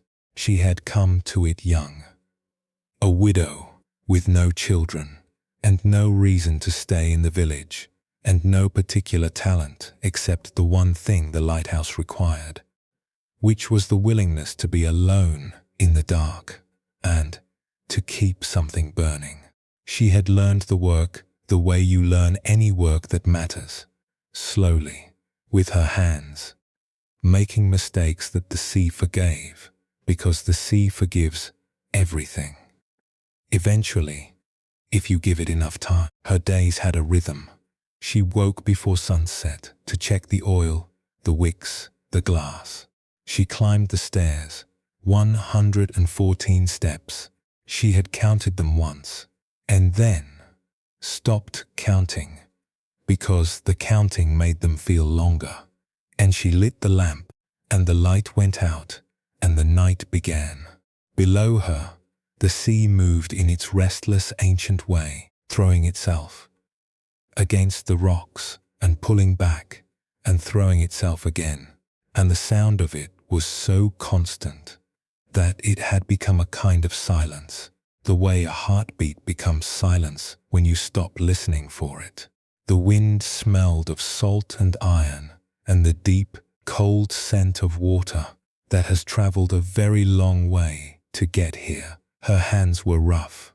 The ropes that secured the oil tanks had worn calluses into her palms, and the brass fittings of the lamp had left small, dark stains on her fingers that no amount of washing could remove. She did not mind. The stains were proof that she had been here, that she had kept the light burning, that the ships that passed in the night, she rarely saw them, but she knew they were there, the way you know the stars are there, even when the clouds are thick. Had something to steer by, because she had climbed 114 14 steps, and struck a match one night. A night in late November, when the wind was high, and the rain was coming sideways, and the sea was the color of lead. She fell asleep, not on purpose, not from carelessness. She fell asleep because she was 67 years old, and her body had been climbing those stairs for 40 years, and the chair beside the lamp was warm, and the rain on the glass was steady, and her eyes closed the way eyes close when they have been open long enough. She woke 2 hours later. The lamp was out. The night was black, completely, absolutely black, the kind of black that exists only at sea, where there is no streetlight, no headlight, no glow from a distant city to soften the edges. She relit the lamp with shaking hands. The light went out across the water. She checked the sea. Nothing, no ships, no distress signals. No one had needed the light during those 2 hours. The sea had been empty, and the darkness had been harmless, and no one anywhere had been hurt by her sleeping.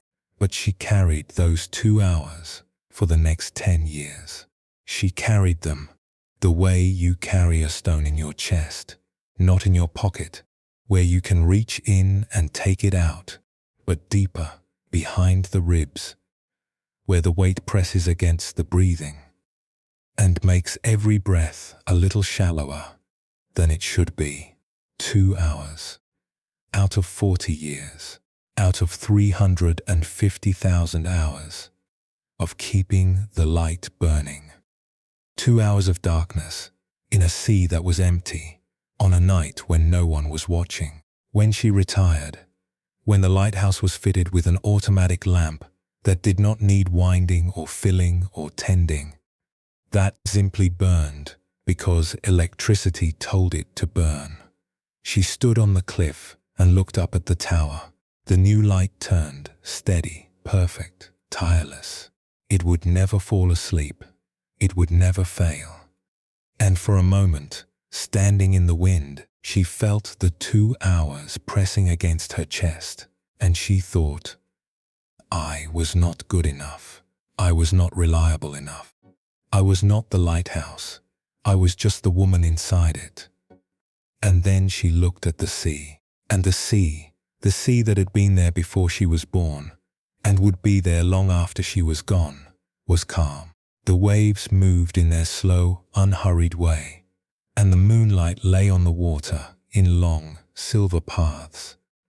And somewhere out there, beyond the horizon, there were ships that had passed safely in the night, years ago, decades ago, because a woman had climbed 114 steps and struck a match. The sea did not remember the 2 hours of darkness. The sea remembered the light. You have been counting the darkness, she thought. But the sea remembers the light.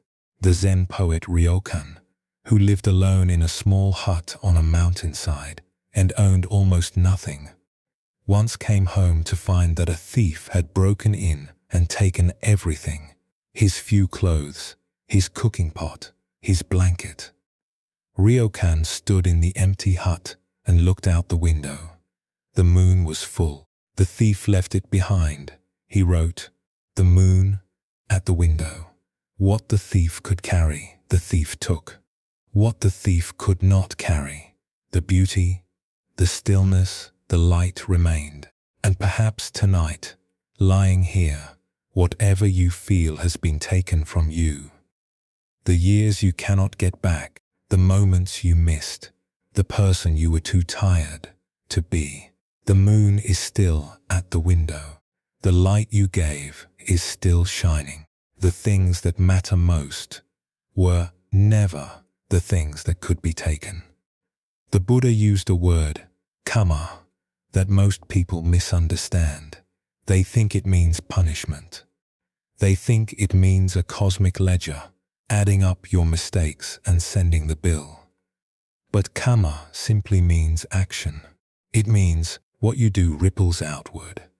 And the woman who stayed up late to make sure her children were fed, that is karma. The man who drove through the rain to be at the hospital, that is karma. The mother who made the apple cake at midnight, that is karma. It is still rippling. It is rippling right now in the voice of a daughter who calls to ask for the recipe, in the hands of a child who learned to be kind because someone once was kind to her when it would have been easier not to be. And perhaps right now your shoulders have dropped, not because you told them to, but because they heard something tonight that gave them permission to stop bracing. They have been bracing for a long time, holding the weight of all the things you wish you had done, all the moments you wish you had been present for, all the love you gave in the only way you knew how, which was imperfect and rushed and sometimes delivered in a body that was running on 4 hours of sleep and a prayer. Your shoulders know this. Your shoulders have been carrying it. And tonight, just for a little while, they can set it down. This connects to something we have been circling all evening.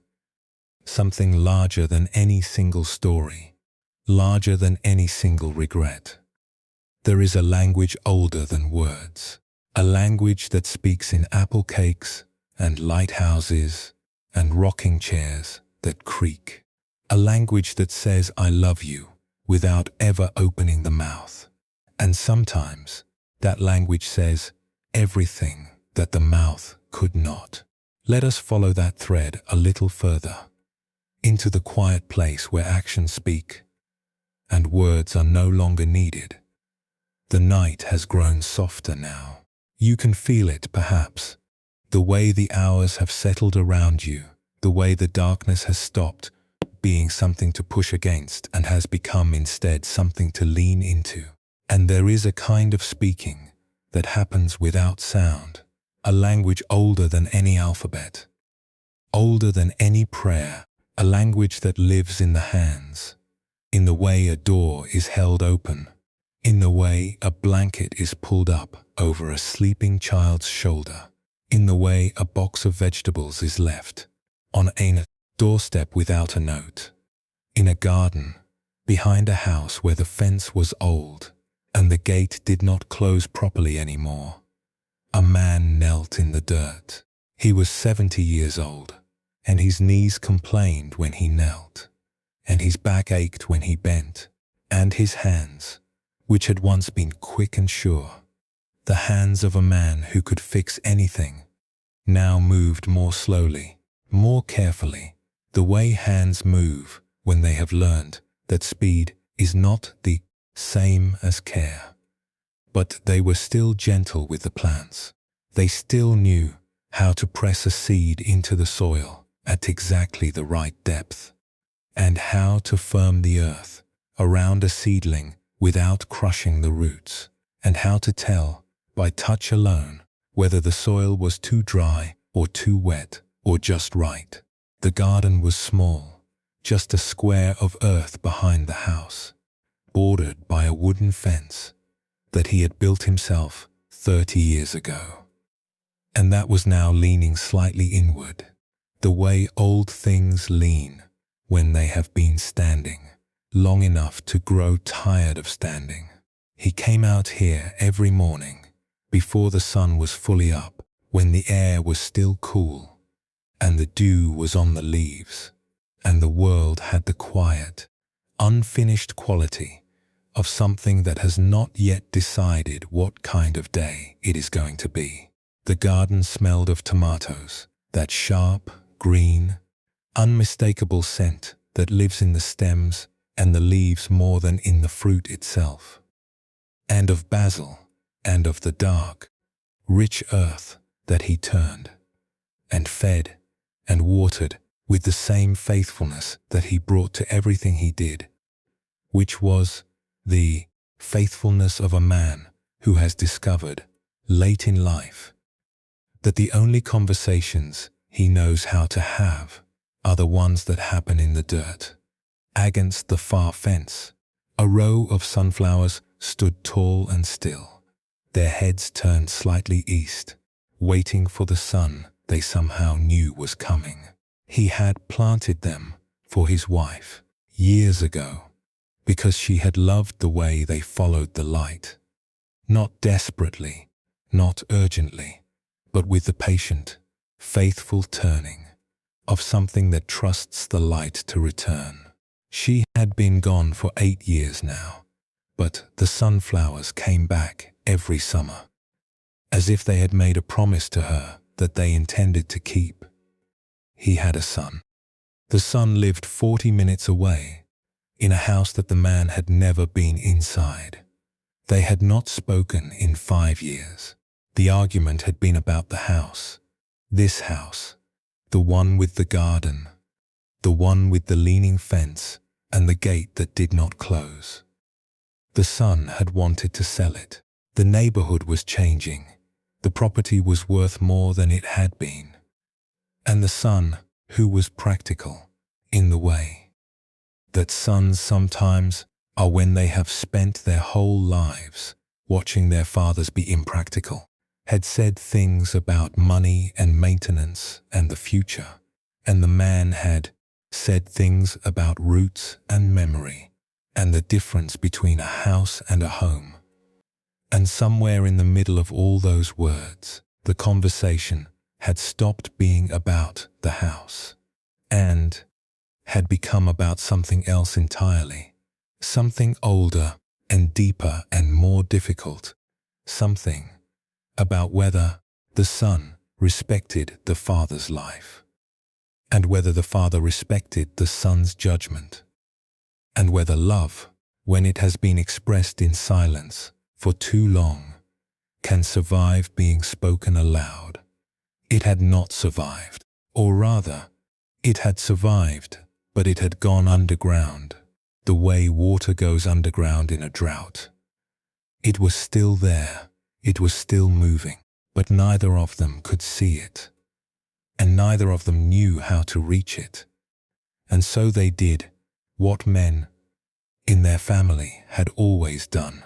When the feelings got too large for the room, they stopped talking, but the man kept gardening. And every week, on Sunday morning, he would fill a wooden box with whatever the garden had given: tomatoes in summer, beans in autumn, herbs all year round, and in winter, the root vegetables that the cold made sweeter. And he would drive to his son's house and leave the box on the front step. He did not ring the bell. He did not leave a note. He simply set the box down, the way you set down a prayer, quietly, without expectation, trusting that it would be received even if it was never acknowledged. He had been doing this for 5 years. 260 boxes, 260 Sunday mornings of driving 40 minutes in silence, setting a box on a step and driving 40 minutes back. He did not know whether his son ate the vegetables. He did not know whether his son opened the box. He did not know whether his son stood at the window and watched him drive away, or whether the box sat on the step until evening and was brought inside without ceremony, or whether it was given to a neighbor, or thrown away, or used. He did not know, and not knowing was its own kind of pain, but it was a smaller pain than not sending the box. He was thinking about this one morning, kneeling in the garden, his hands deep in the soil, when he heard the gate that did not close properly. It made a particular sound when it opened, a scraping, dragging sound that he had been meaning to fix for years, and never had, because fixing it would have meant changing a sound that had become part of the garden, part of the morning, part of the way he knew who was coming and going without looking up. He looked up. His son was standing at the gate. He was holding a box, the same wooden box the one from last Sunday, the one the man had left on the step 3 days ago. The son did not say anything. His face was the face of a man who has been rehearsing a conversation for 5 years and has come to the door and realized, standing there, that the conversation he rehearsed is not the one he needs to have. The box was empty. The son had eaten the vegetables, all of them, and inside the box, where the tomatoes and the beans and the herbs had been, there was a small paper bag. The son set the box on the ground between them. He opened the bag and held it out. Seeds, tomato seeds and basil seeds and something else, something the man did not recognize until he looked more closely and saw on the packet a picture of the flowers his wife used to grow in the front yard, the ones she loved, the ones that had stopped growing the year she died, because no one had thought to plant them. The son did not say, "I am sorry." The son did not say, "I forgive you." The son said nothing. He held out the seeds, and the man took them, and their hands touched over the paper bag. Briefly, the way 2 branches touch when the wind blows them together, not holding, just meeting, just acknowledging that they are part of the same tree. Some conversations begin not with words, but with seeds. The man knelt back down in the dirt. The son stood for a moment, watching. Then he knelt too, and they worked side by side in the quiet morning, planting seeds in the soil, where the old fence leaned, and the gate scraped, and the tomatoes smelled sharp and green and alive. And neither of them spoke, because there was nothing left to say that the garden was not already saying. The great Zen teacher, Dogen, who spent much of his life trying to understand the relationship between the self and the world, once wrote something that sounds, at first, like a contradiction. To study the self is to forget the self. To forget the self is to be enlightened by the 10,000 things. And perhaps, tonight, lying here, you are beginning to understand what he meant. Because the self you have been studying all evening, the self that said the wrong thing, the self that missed the concert, the self that let the lighthouse go dark for 2 hours, that self is real, but it is not all of you. The 10,000 things, the garden, the bread, the rocking chair, the light, they are you too. And when you forget the small, clenched, worried self long enough to notice them, they illuminate you from the outside in, the way sunlight illuminates a room, not by entering through the door, but by entering through the window. Tonight, the 10,000 things are speaking to you. They are speaking in the weight of the blanket on your body, in the sound of your own breathing, in the particular way the pillow holds your head, as if it has been waiting all day to hold exactly this. And if there is someone you love who does not know you love them, or who knows but has never heard you say it, perhaps the saying is already happening. Perhaps it is happening in the way you remember their birthday, in the way you save the article you think they would like, in the way you glance at their empty chair and feel for a moment the weight of all the words you have not said, and then get up and make the tea anyway, because making the tea is the saying. There is an old question in the Zen tradition, one of the oldest, one that has been asked by teachers to students for more than 1,000 years, and that has never, in all that time, been answered in a way that satisfies the mind. The question is this: show me your original face, the face you had before your mother and father were born. It is not a question about the past. It is a question about what lies beneath.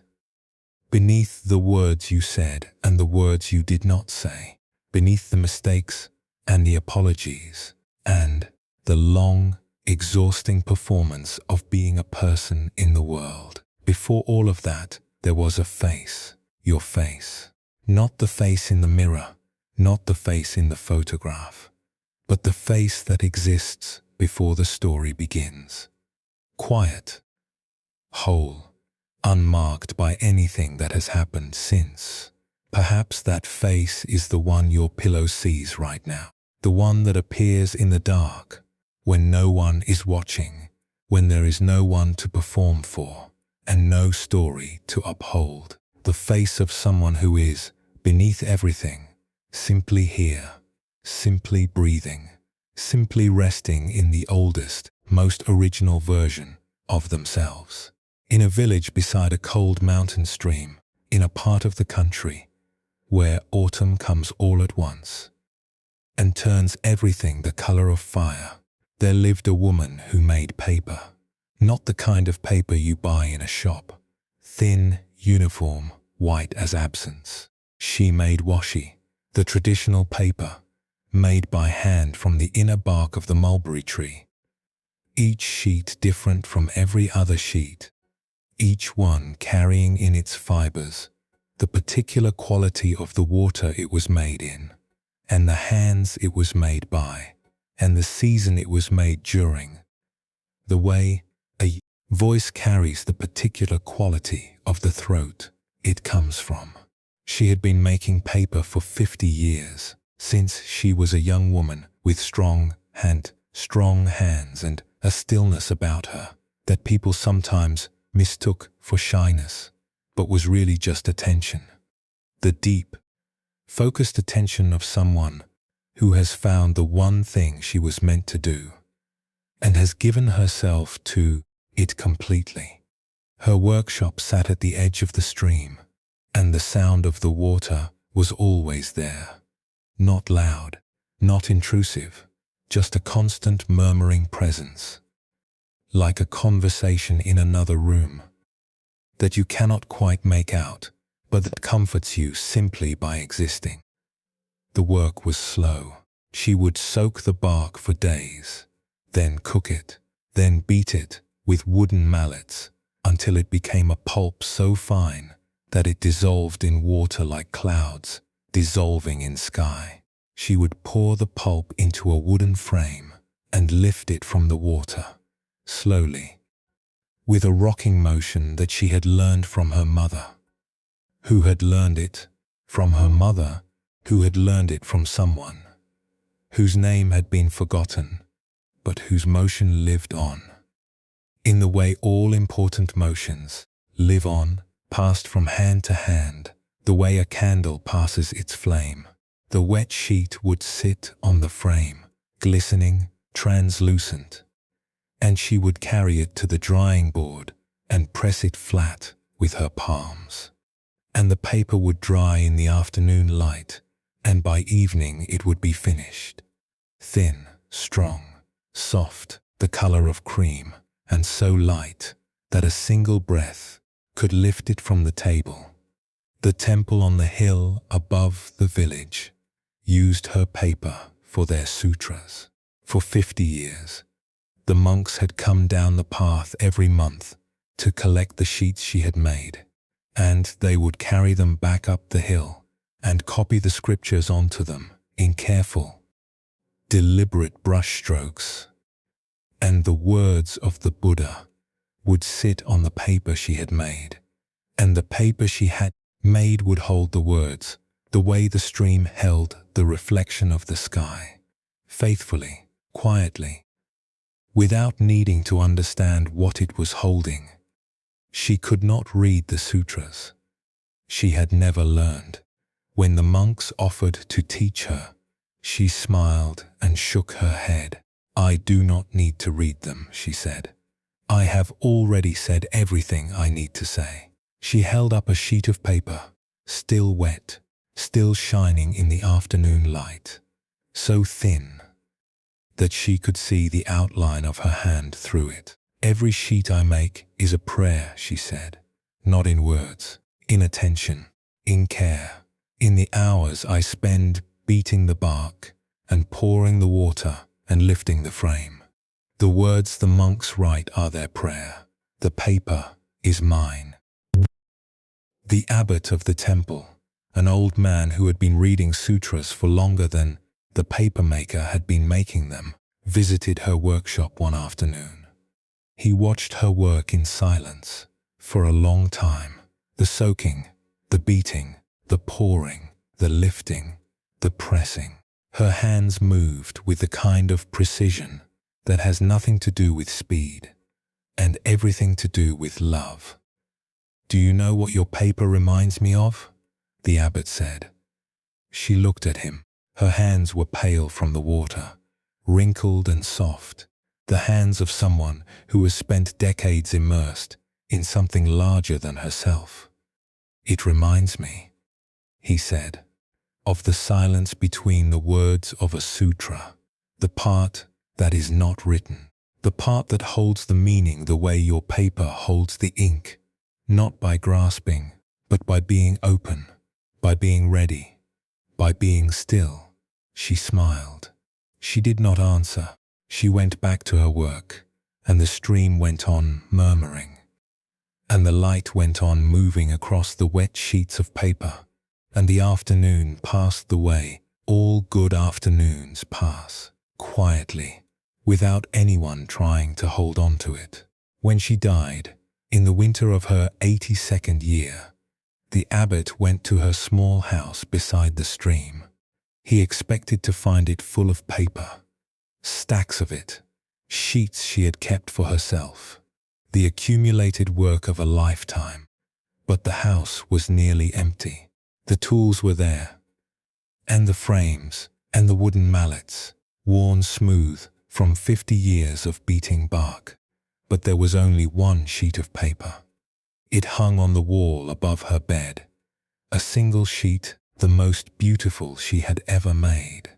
It was flawless, even, translucent, strong, the color of moonlight, and it was blank. Nothing was written on it. No sutra, no poem, no name. The abbot stood looking at it for a long time. The stream outside went on with its murmuring. The light came through the window and passed through the paper, the way light passes through a dragonfly's wing. Not stopped, not captured, just held for a moment before being released. Some things are most clearly said when nothing is written at all. There is a word, metta, that the Buddha used to describe something so simple and so vast that all the translations fall short. It is usually called loving kindness. But perhaps, tonight, metta is something smaller and more specific than that. Perhaps tonight metta is simply this: the way your hand rests on someone's shoulder when there is nothing left to say. The way you leave a box of vegetables on a doorstep without ringing the bell. The way you make paper for words you cannot read, because the making is the message, and the message is love.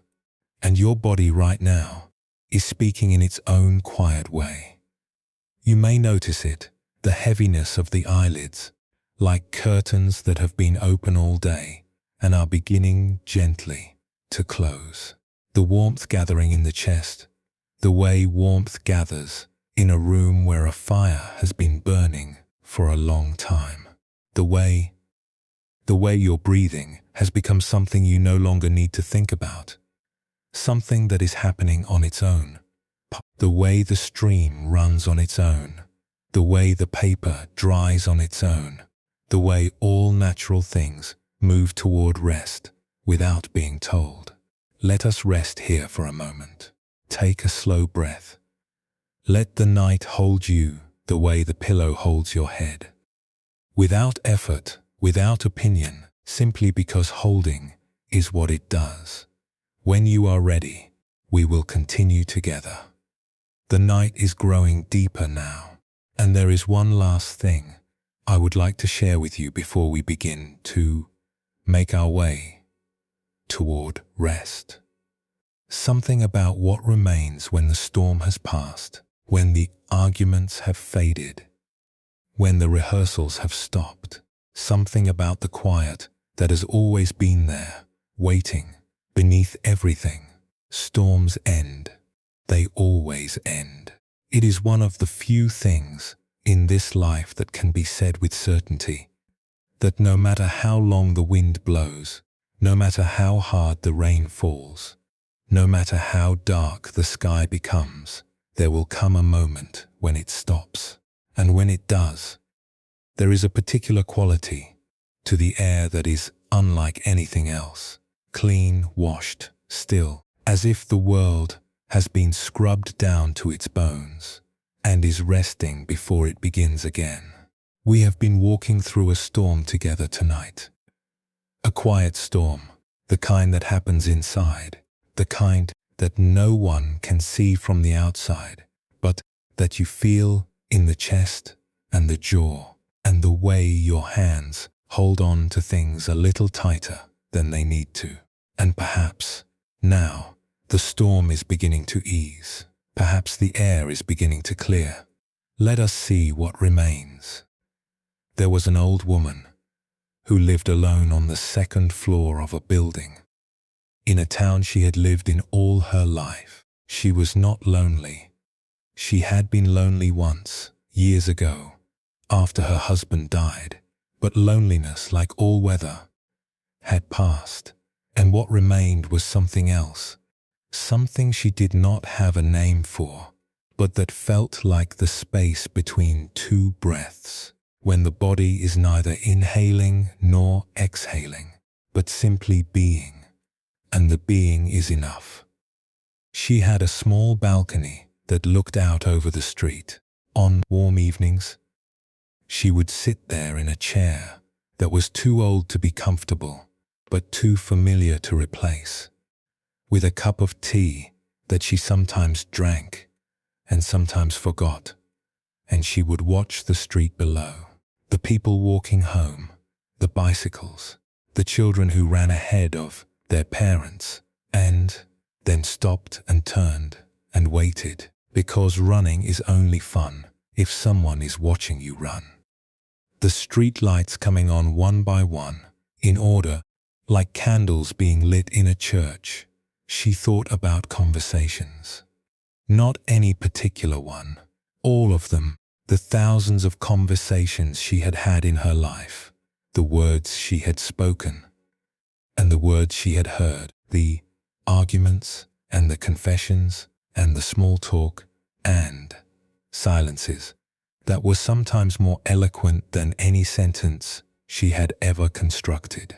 She thought about the conversation she had had with her sister 40 years ago on a park bench, when her sister told her she was sick, and neither of them cried, because the crying would come later, and they both knew it and were saving it the way you save something precious, not spending it in public.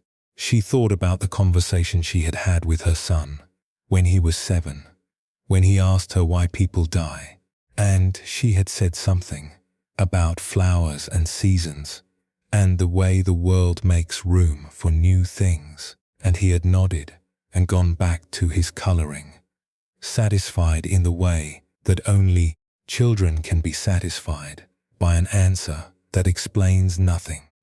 And she thought about the conversation she was having right now, the one with the evening, the one with the street lights and the bicycles, and the sound of someone, somewhere, playing a piano with the window open, the one that required no words, no opinions, no careful choosing of what to say and what to leave out, the quiet conversation of being alive at the end of a day, in a body that has carried her this far and is still, despite everything, carrying.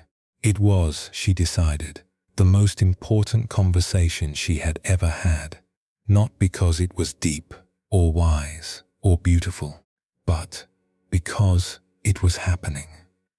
And happening, she had learned, was the only thing that mattered. In a monastery at the edge of a forest, where the trees were so tall that their crowns disappeared into the darkness above, a woman sat alone in the garden. She was not young. Her hair was white, and her face was lined in the particular way that faces line when they have spent many years, alternating between smiling and worrying, which is to say, in the particular way of every face that has been used for living. She had come to the monastery 3 years ago. Her husband died. After her husband died, and her children moved away, and the house that had once been full of noise became a place where the silence was so large that she could hear her own heartbeat when she lay in bed at night. And the heartbeat sounded like a question she did not know how to answer. She had not come to escape. She had come to find the quiet. There is a difference. Escaping is running away from something. Finding the quiet is running toward something, toward the still point at the center of a life that has been spinning for 63 years and has finally, gently, been given permission to slow down. The garden was small, just a square of earth enclosed by low stone walls, with a single tree in the center, an old plum tree that bloomed white in the spring and dropped its fruit in the autumn, and stood bare and patient through the winter, unbothered by its own nakedness, the way all old things are unbothered by the things that would have embarrassed them when they were young. The stone path that wound through the garden was cool under her bare feet. She had taken to walking without shoes here because the feeling of stone against skin was a kind of conversation, a way of saying to the earth, I am here, I am still here, and the earth saying back, yes, I know. The night was warm. The moon hung above the tree, and its light fell through the branches. Patterns, in patterns that shifted when the breeze moved the leaves, like lace being drawn slowly across a window. The garden smelled of incense, not the sharp, bright incense of the morning chanting, but the soft, tired incense of the evening, the last wisps of it drifting from the meditation hall, like threads of thought that have been let go and are floating now wherever the air takes them. And beneath the incense, the deeper smell of earth, of soil that has been rained on and dried and rained on again, season after season, the smell of patience, the smell of a planet that has been practicing impermanence for 4.5 billion years and has gotten very good at it. She had not slept well since arriving.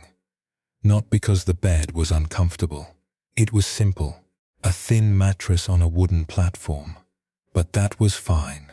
She had never needed luxury, only warmth. She had not slept because, in the silence of the monastery, the sounds from the past came back. Not all of them, just one. The sound of her daughter crying in the night 30 years ago when the daughter was a baby.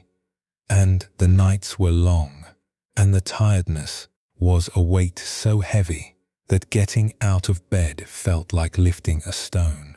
She would hear it, faintly, distantly, the way you hear a sound from the next room. And she would lie in the dark and ask the question that had been the soundtrack of her entire adult life. Have I done enough? Have I been enough?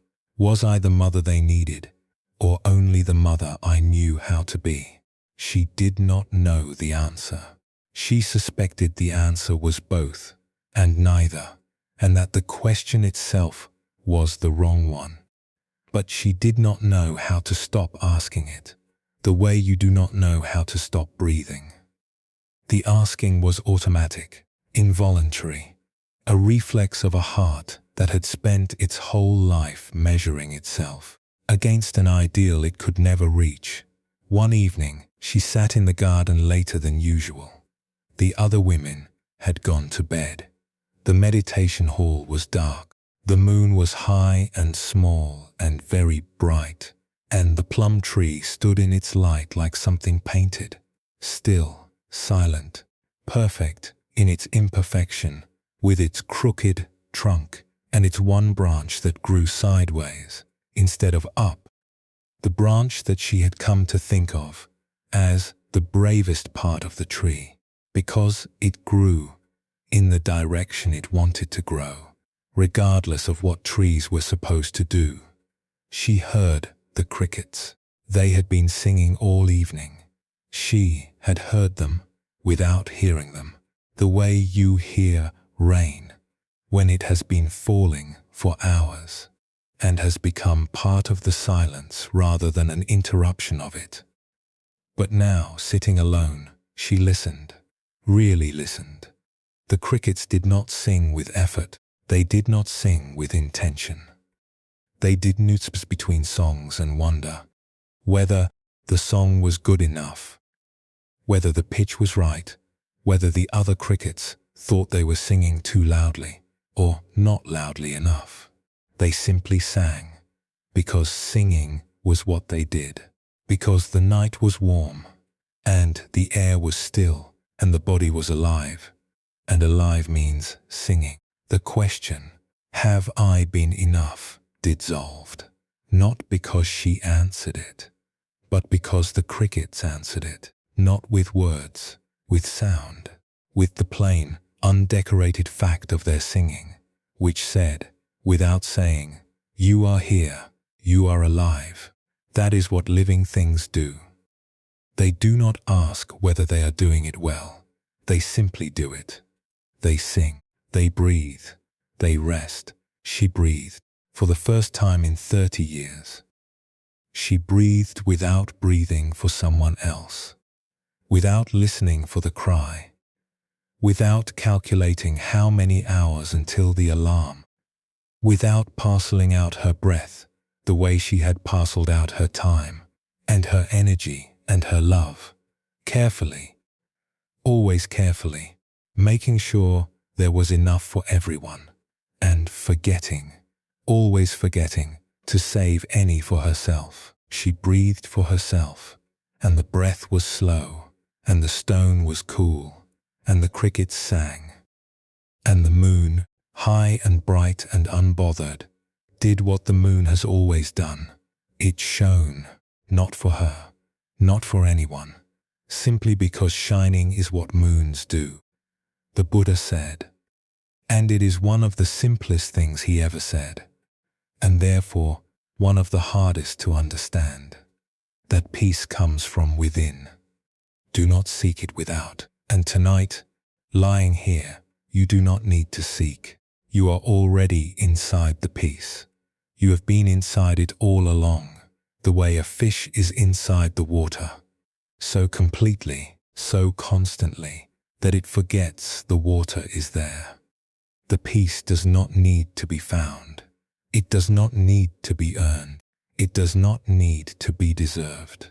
It is simply what is left when the seeking stops. In a shop at the end of a street where the lamps were old and the pavement was worn smooth by a century of footsteps, a man sat surrounded by clocks. He was 75 years old, and this was his last night. Not his last night alive, his last night in the shop.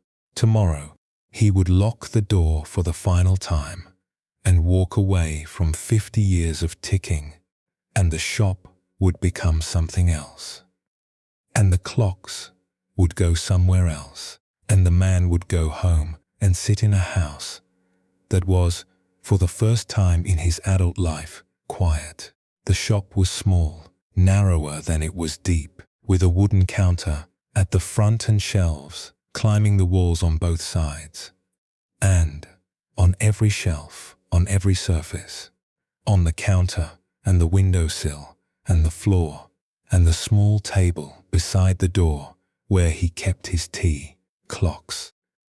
Hundreds of them, grandfather clocks with pendulums that swung with the grave, unhurried dignity of old men crossing a park, mantel clocks with brass cases and porcelain faces, cuckoo clocks with their painted birds and their tiny mechanical songs, wristwatches laid out in glass cases like sleeping insects, and behind them all, on the wall above the workbench, a single plain clock with a white face and black hands that he had made himself 40 years ago as an exercise in simplicity, and that had been keeping perfect time ever since. The room smelled of oil and metal, and the faint, sweet scent of the wood polish he used on the cases, a smell that had soaked into his clothes and his skin and his hair until it had become his smell, the way the sea becomes a fisherman's smell. Not something applied, but something absorbed, something you carry without knowing you carry it. His hands were precise. Even now, at 75, they could disassemble a movement and reassemble it in the time it took to drink a cup of tea. Each tiny gear and spring and jewel returned to its place with the kind of accuracy that comes not from thinking, but from repetition, from having done years the same thing 10,000 times until the hands know more than the mind. He had spent 50 years giving people back their time. A watch that had stopped, he made it run again. A clock that ran fast, he slowed it down. A grandfather clock that had stood silent in the corner of someone's living room for years.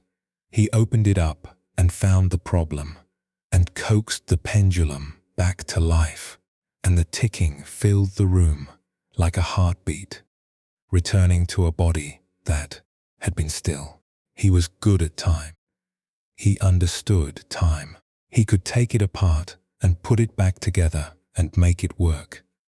But he had never had enough of it for himself. His wife had asked him once to come to their daughter's school play. He could not remember what the play was about. He remembered that he said yes, and then a customer came in with an antique bracket clock that needed urgent work, and urgent work is what clockmakers do.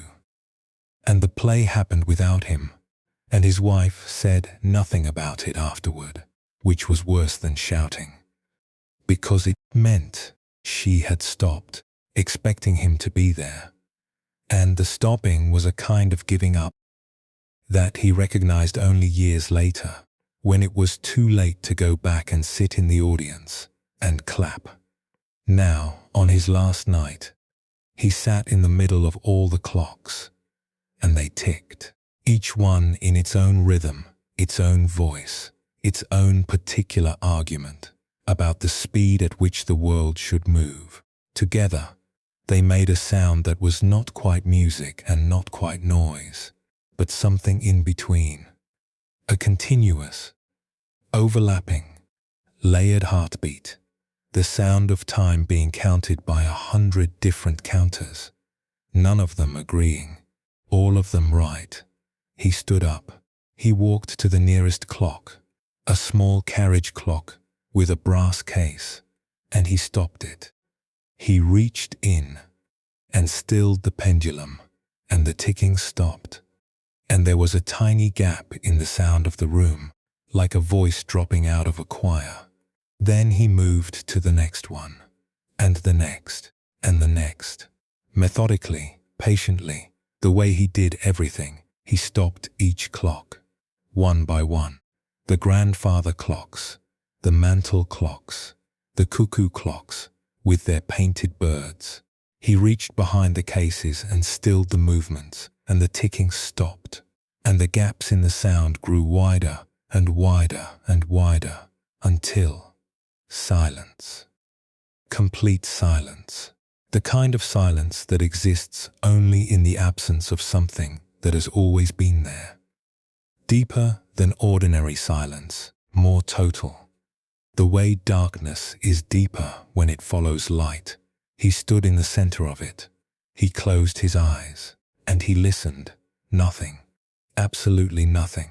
No ticking, no counting, no measuring, just the room, the shop, the air, the faint sound of his own breathing, which was, he realized, the only clock that mattered, the only timekeeper he had ever truly needed, the one that had been counting for him since the day he was born and would count for him until the day it stopped. And in that silence, in that vast, extraordinary nothing, he felt something shift, not in the room, in himself, a loosening, a softening, the feeling of arriving at a place you did not know you were traveling to, the feeling of setting down a weight you did not know you were carrying. For 50 years, he had been counting time, and for one moment, one perfect, silent, unmeasured moment, time was not being counted. And the not counting was the most peaceful thing he had ever felt. It was not emptiness. It was fullness, the fullness of a moment that is not being compared to any other moment, that is not rushing toward the next second or mourning the last, that is simply, completely, entirely here. He opened his eyes. He started the clocks again. One by one, the ticking returned. First one voice, then another, then the whole chorus, filling the room the way light fills a room when the curtains are opened. Gradually, inevitably, naturally, he stood among them and listened. The same ticking, the same counting, but he was different. He had heard the silence beneath the ticking, the stillness beneath the counting, and he knew now that it was always there, that it had always been there, waiting, patient, unchanged, beneath 50 years of seconds and minutes and hours. The way the ground is always beneath the snow, even when you cannot see it. The great Zen poet, Ryokan, when asked what his legacy would be, did not speak of temples built or sutras copied or students taught. He said simply, "My legacy, what will it be? Flowers in spring, the cuckoo in summer, and the crimson maples of autumn. That is all. The things that come and go. The things that cannot be held. The things that are beautiful, precisely because they do not last, and that leave behind, when they are gone, not emptiness, but the memory of having been, which is its own kind of permanence, the kind that does not need a clock to measure it." The man turned off the light.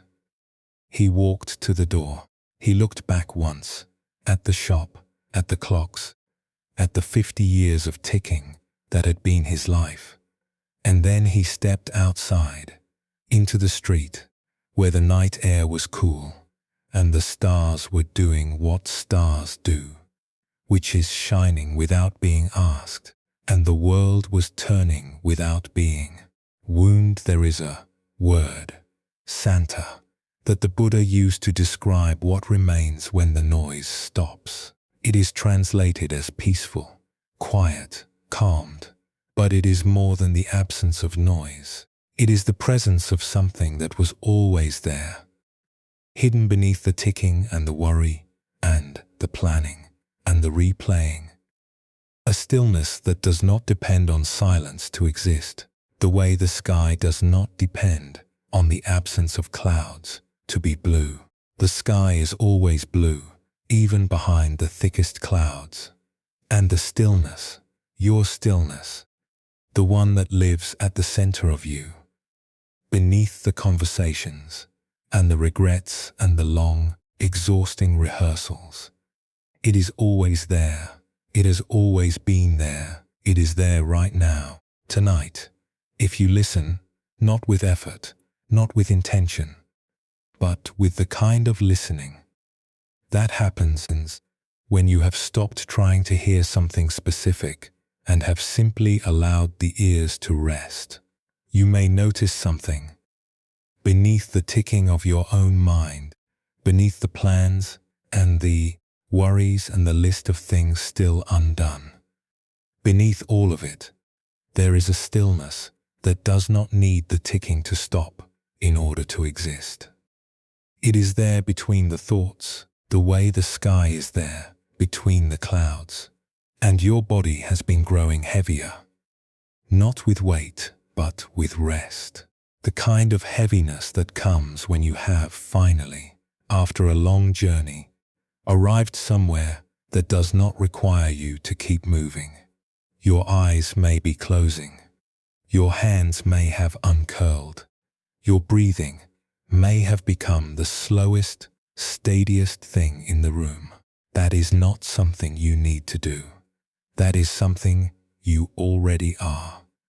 We have come a long way together tonight, through words that were never spoken, through conversations rehearsed 1,000 times, through apologies that never arrived, and forgiveness that came like snow, and the things you did your best with, and the language that speaks without sound. And now, if you are ready, there is one last story I would like to share with you, the quietest one, the slowest one, the one that has been waiting patiently for the very end of this evening. Let us go there now. There is no hurry. There has never been any hurry at all. There is a river that runs through all of tonight's stories. Not a river you can see on any map, but one you have felt if you have been listening, the way you feel a current beneath the surface of still water. It has carried us from the words that stayed inside, through the conversations rehearsed and the apologies that never arrived, through forgiveness and the quiet things you did your best with, and the language that speaks without sound, through the storm and the stillness that followed.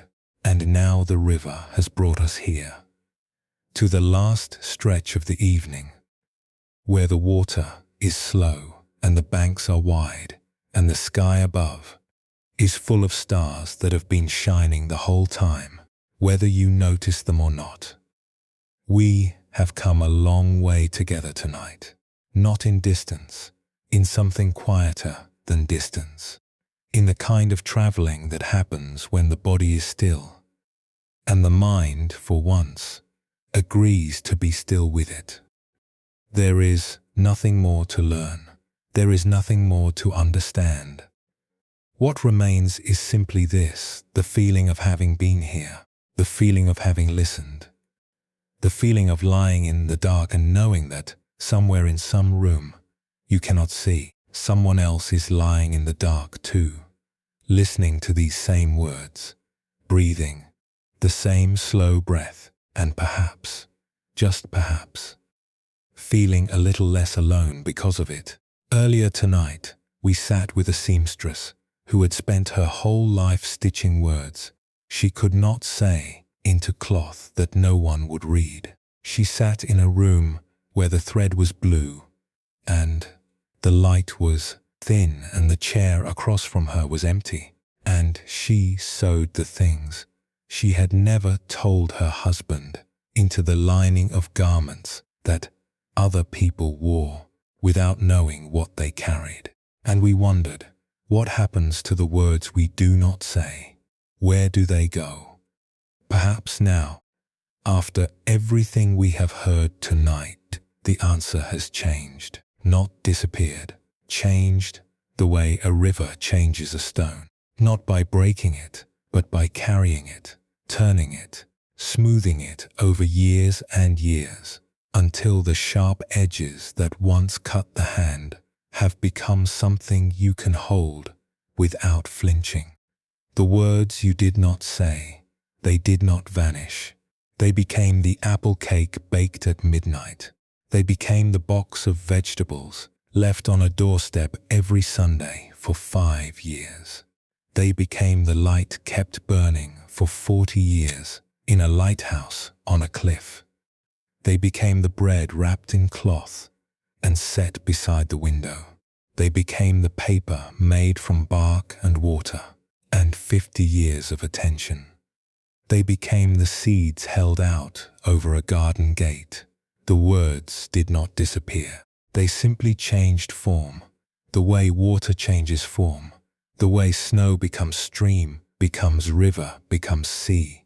And the sea, when the sun draws it upward, becomes cloud, and the cloud becomes rain, and the rain falls on a garden, where a father and a son are kneeling in the dirt, planting something they cannot yet name.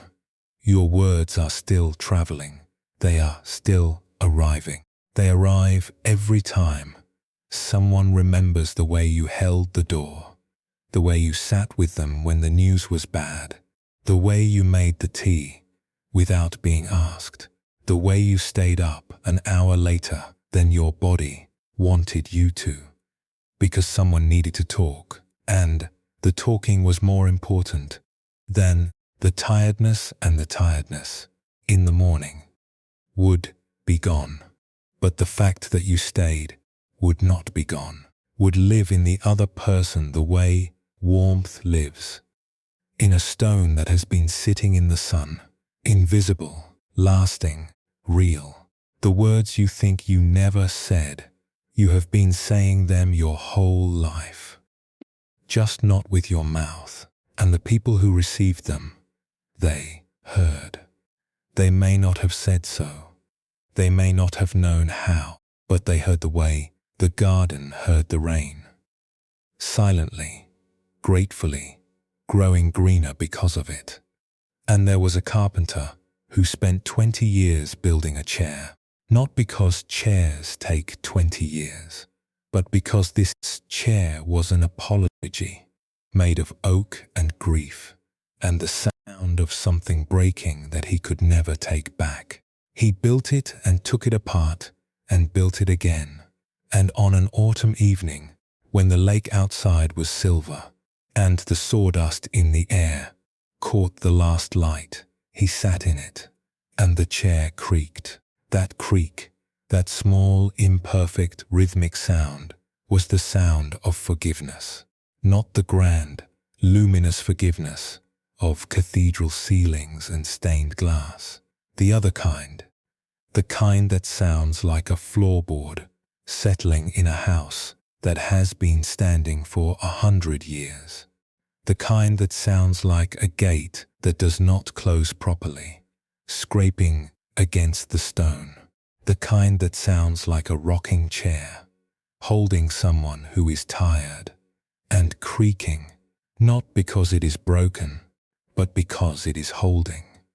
And holding, when you have been doing it long enough, makes a sound, and the sound is not silence, and the sound is not perfection. The sound is simply this: still here, still here, still here. If you have been carrying something tonight, a word unsaid, a door unopened, a letter locked in a box for 30 years, a silence between you and someone you love that has lasted so long it has become furniture, something you walk around without thinking, something you have stopped noticing the way. You stop noticing a clock that has been ticking in the same room for years. Perhaps you can hear it now. The creak, the small, steady sound of something still holding together, despite everything. Not because it was built perfectly, but because it was built with love. And love, it turns out, does not need to be perfect. It just needs to hold. In a village where the river ran slow and wide, bending gently around a hill of birch trees, before straightening again and continuing its long, unhurried journey toward the sea, there lived a woman who made cloth.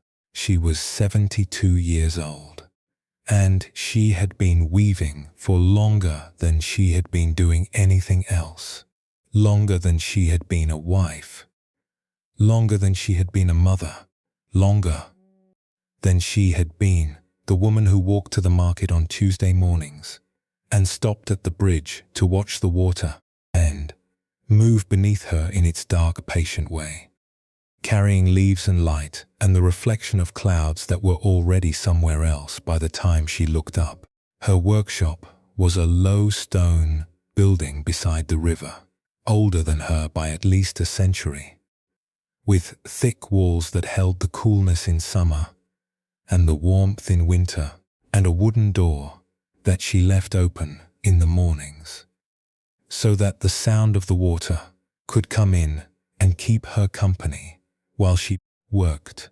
There were wide windows that let in the sound of the water and the smell of the air, which changed with the seasons, sharp and green in spring, warm and heavy in summer, and now in autumn, cool and clean, with the faint sweetness of fallen leaves and the deeper, older scent of earth preparing itself for rest. The loom stood in the center of the room, a wooden frame as tall as a doorway and as wide as her outstretched arms, and when she worked, the shuttle moved back and forth with a sound like breathing, a soft, steady whisper that filled the room the way a heartbeat fills a chest, so constant that she sometimes forgot it was there until she stopped. And then the silence was enormous. The threads were everywhere, hanging from hooks on the wall, wound around wooden bobbins on the shelf, draped over the back of the chair where she sat to rest when her hands grew stiff. Some were wool, thick and rough, dyed with colors she mixed herself from roots and bark and the petals of flowers she gathered at the edge of the river. Some were cotton, thin and smooth, the color of cream. Some were silk, rare, expensive, given to her years ago by a woman who said, "Make something beautiful with this," and she had kept them, waiting for the right piece, the right moment, the right pattern to emerge from the place where patterns come from, which is not the mind, but the hands, the way. The right word comes, not from thinking, but from the silence between thoughts. On the loom, there was a cloth.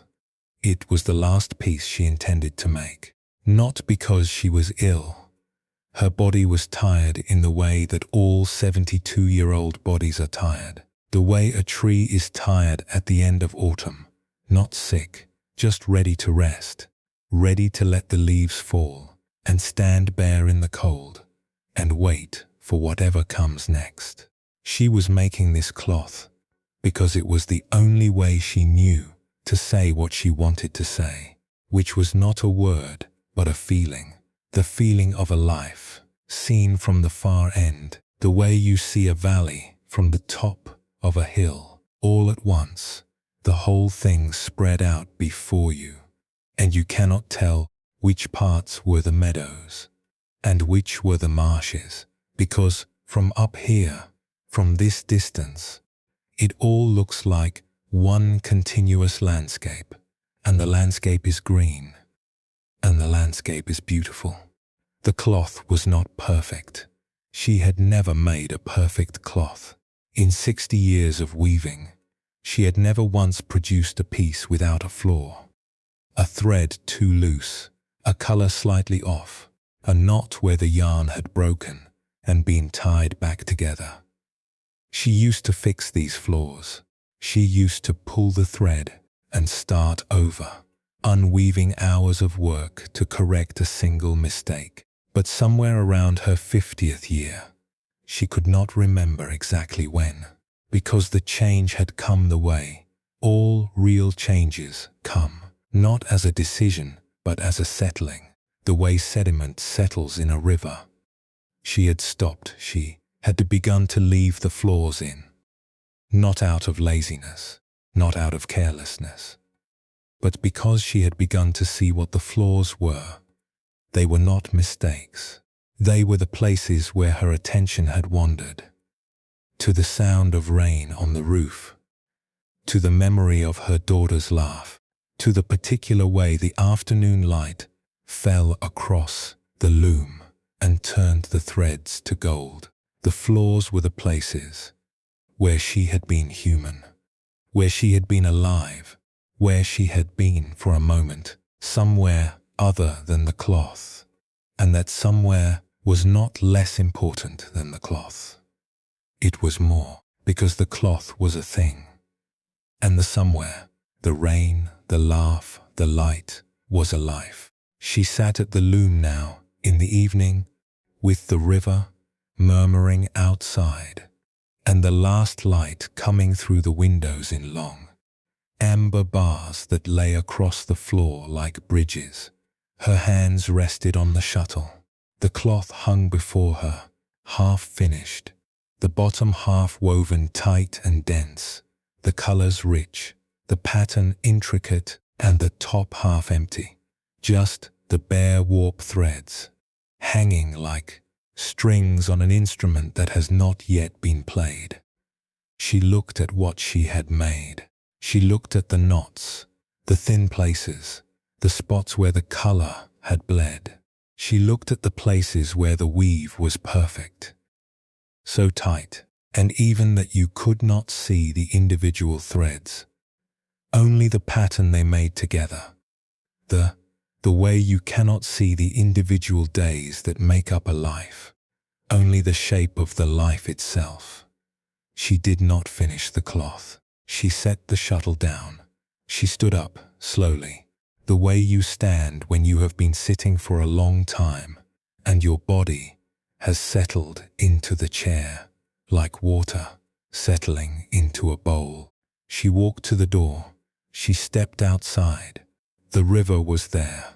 It was always there. It moved in its slow, wide way, carrying the last light of the day on its surface, the way a hand carries water, gently, carefully, knowing that it will slip through the fingers eventually, but holding it anyway, holding it for as long as the holding is possible. The birch trees on the far bank were gold, the deep, quiet gold of late autumn, when the leaves are not falling yet but are thinking about it, the way all things that are about to change spend a moment thinking about the change before they make it.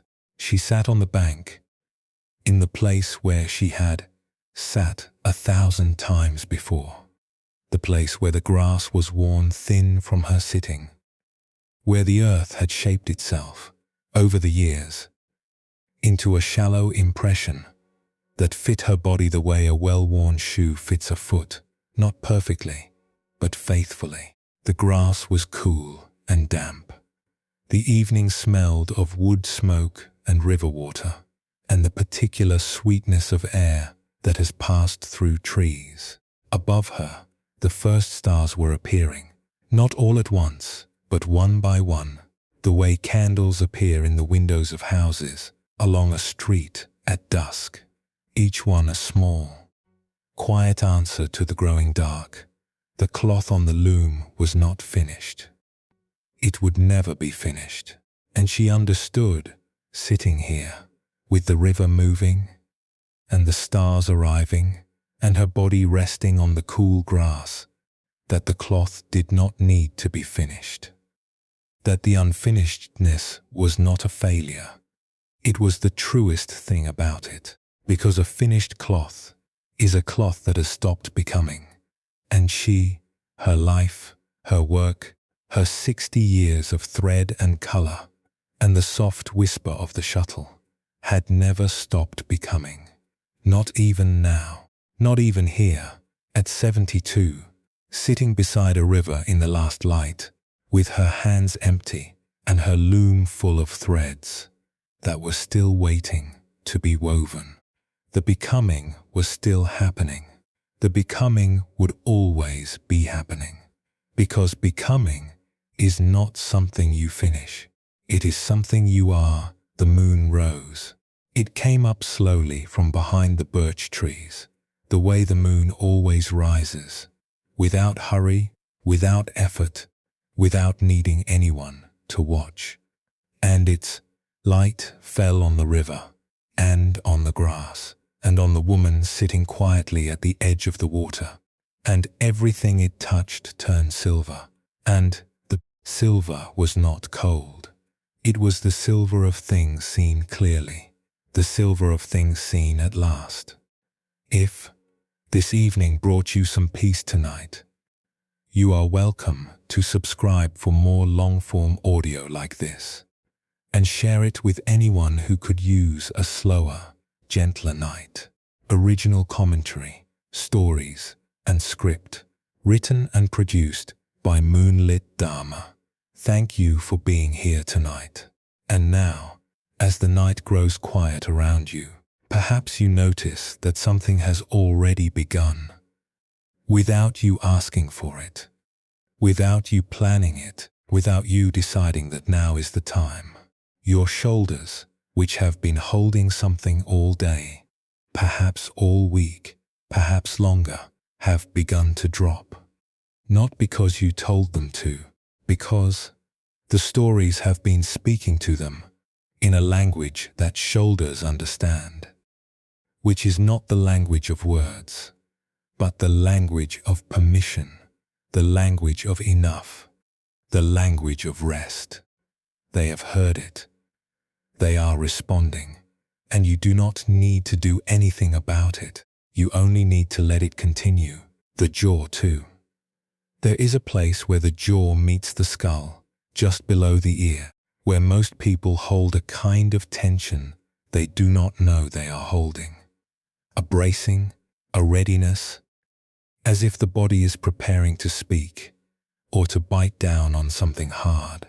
And perhaps right now, that place has softened. Just a little.